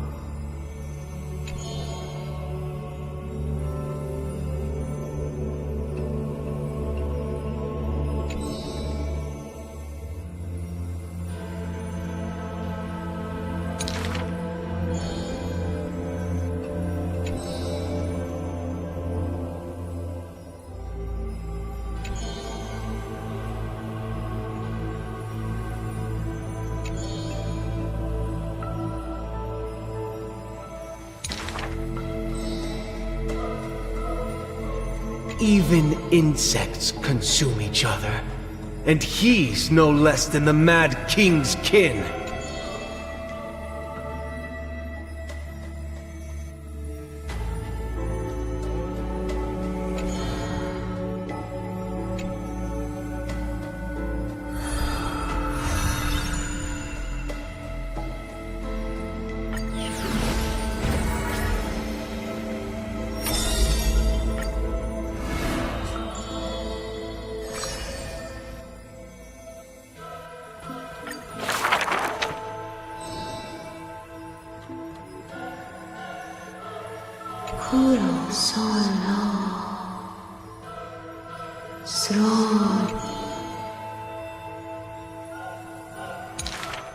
We have heard of a Chrysos heir.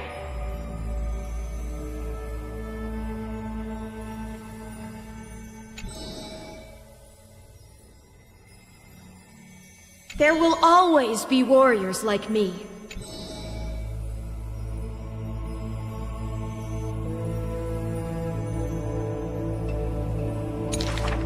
We remember a group of bards.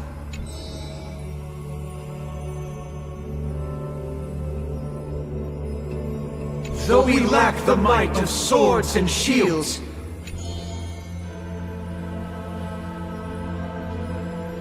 We remember a group of bards.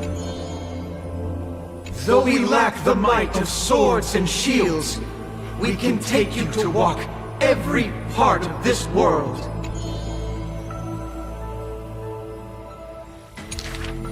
We miss us. We will run towards the world's agony.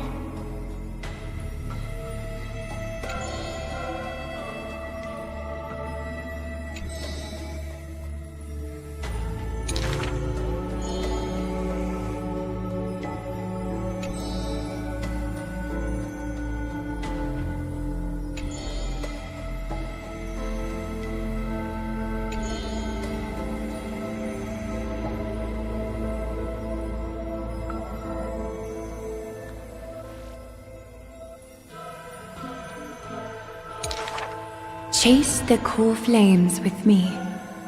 I promise that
At the very least, we will never leave each other, right?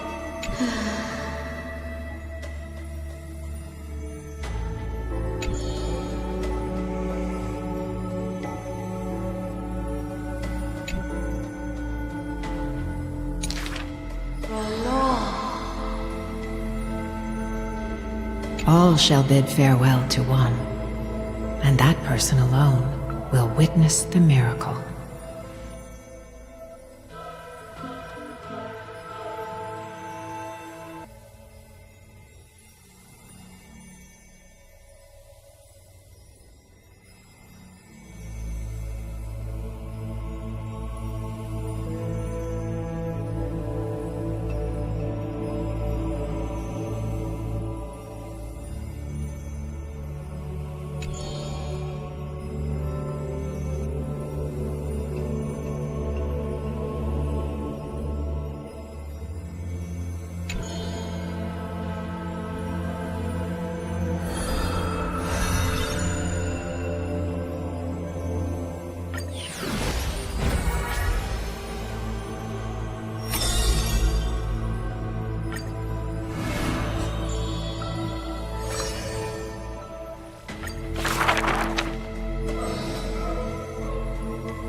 Oh, my lover, why does your mood change faster than the clouds above? Oh, how I wish she has clear eyes that are quick to anger and laughter, and dimples that crease in smiles and frowns.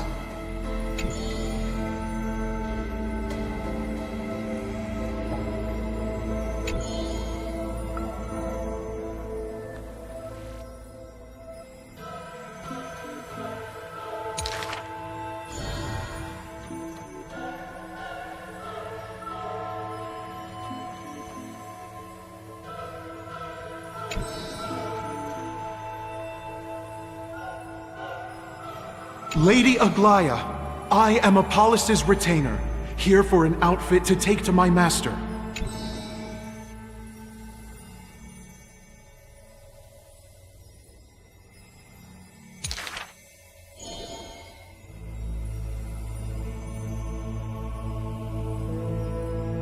The creation of love and beauty indeed. if you wish to embrace such fantasies.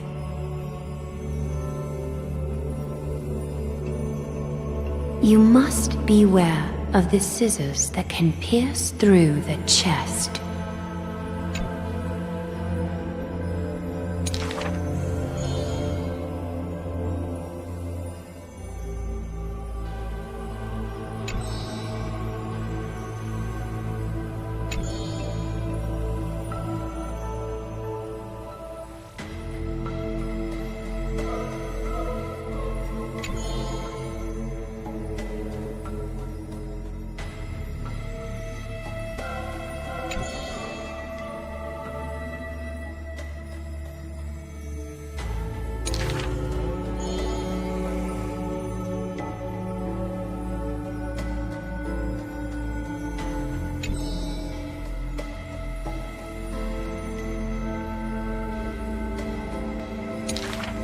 Use the needle and thread as your sword.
Haven of memories.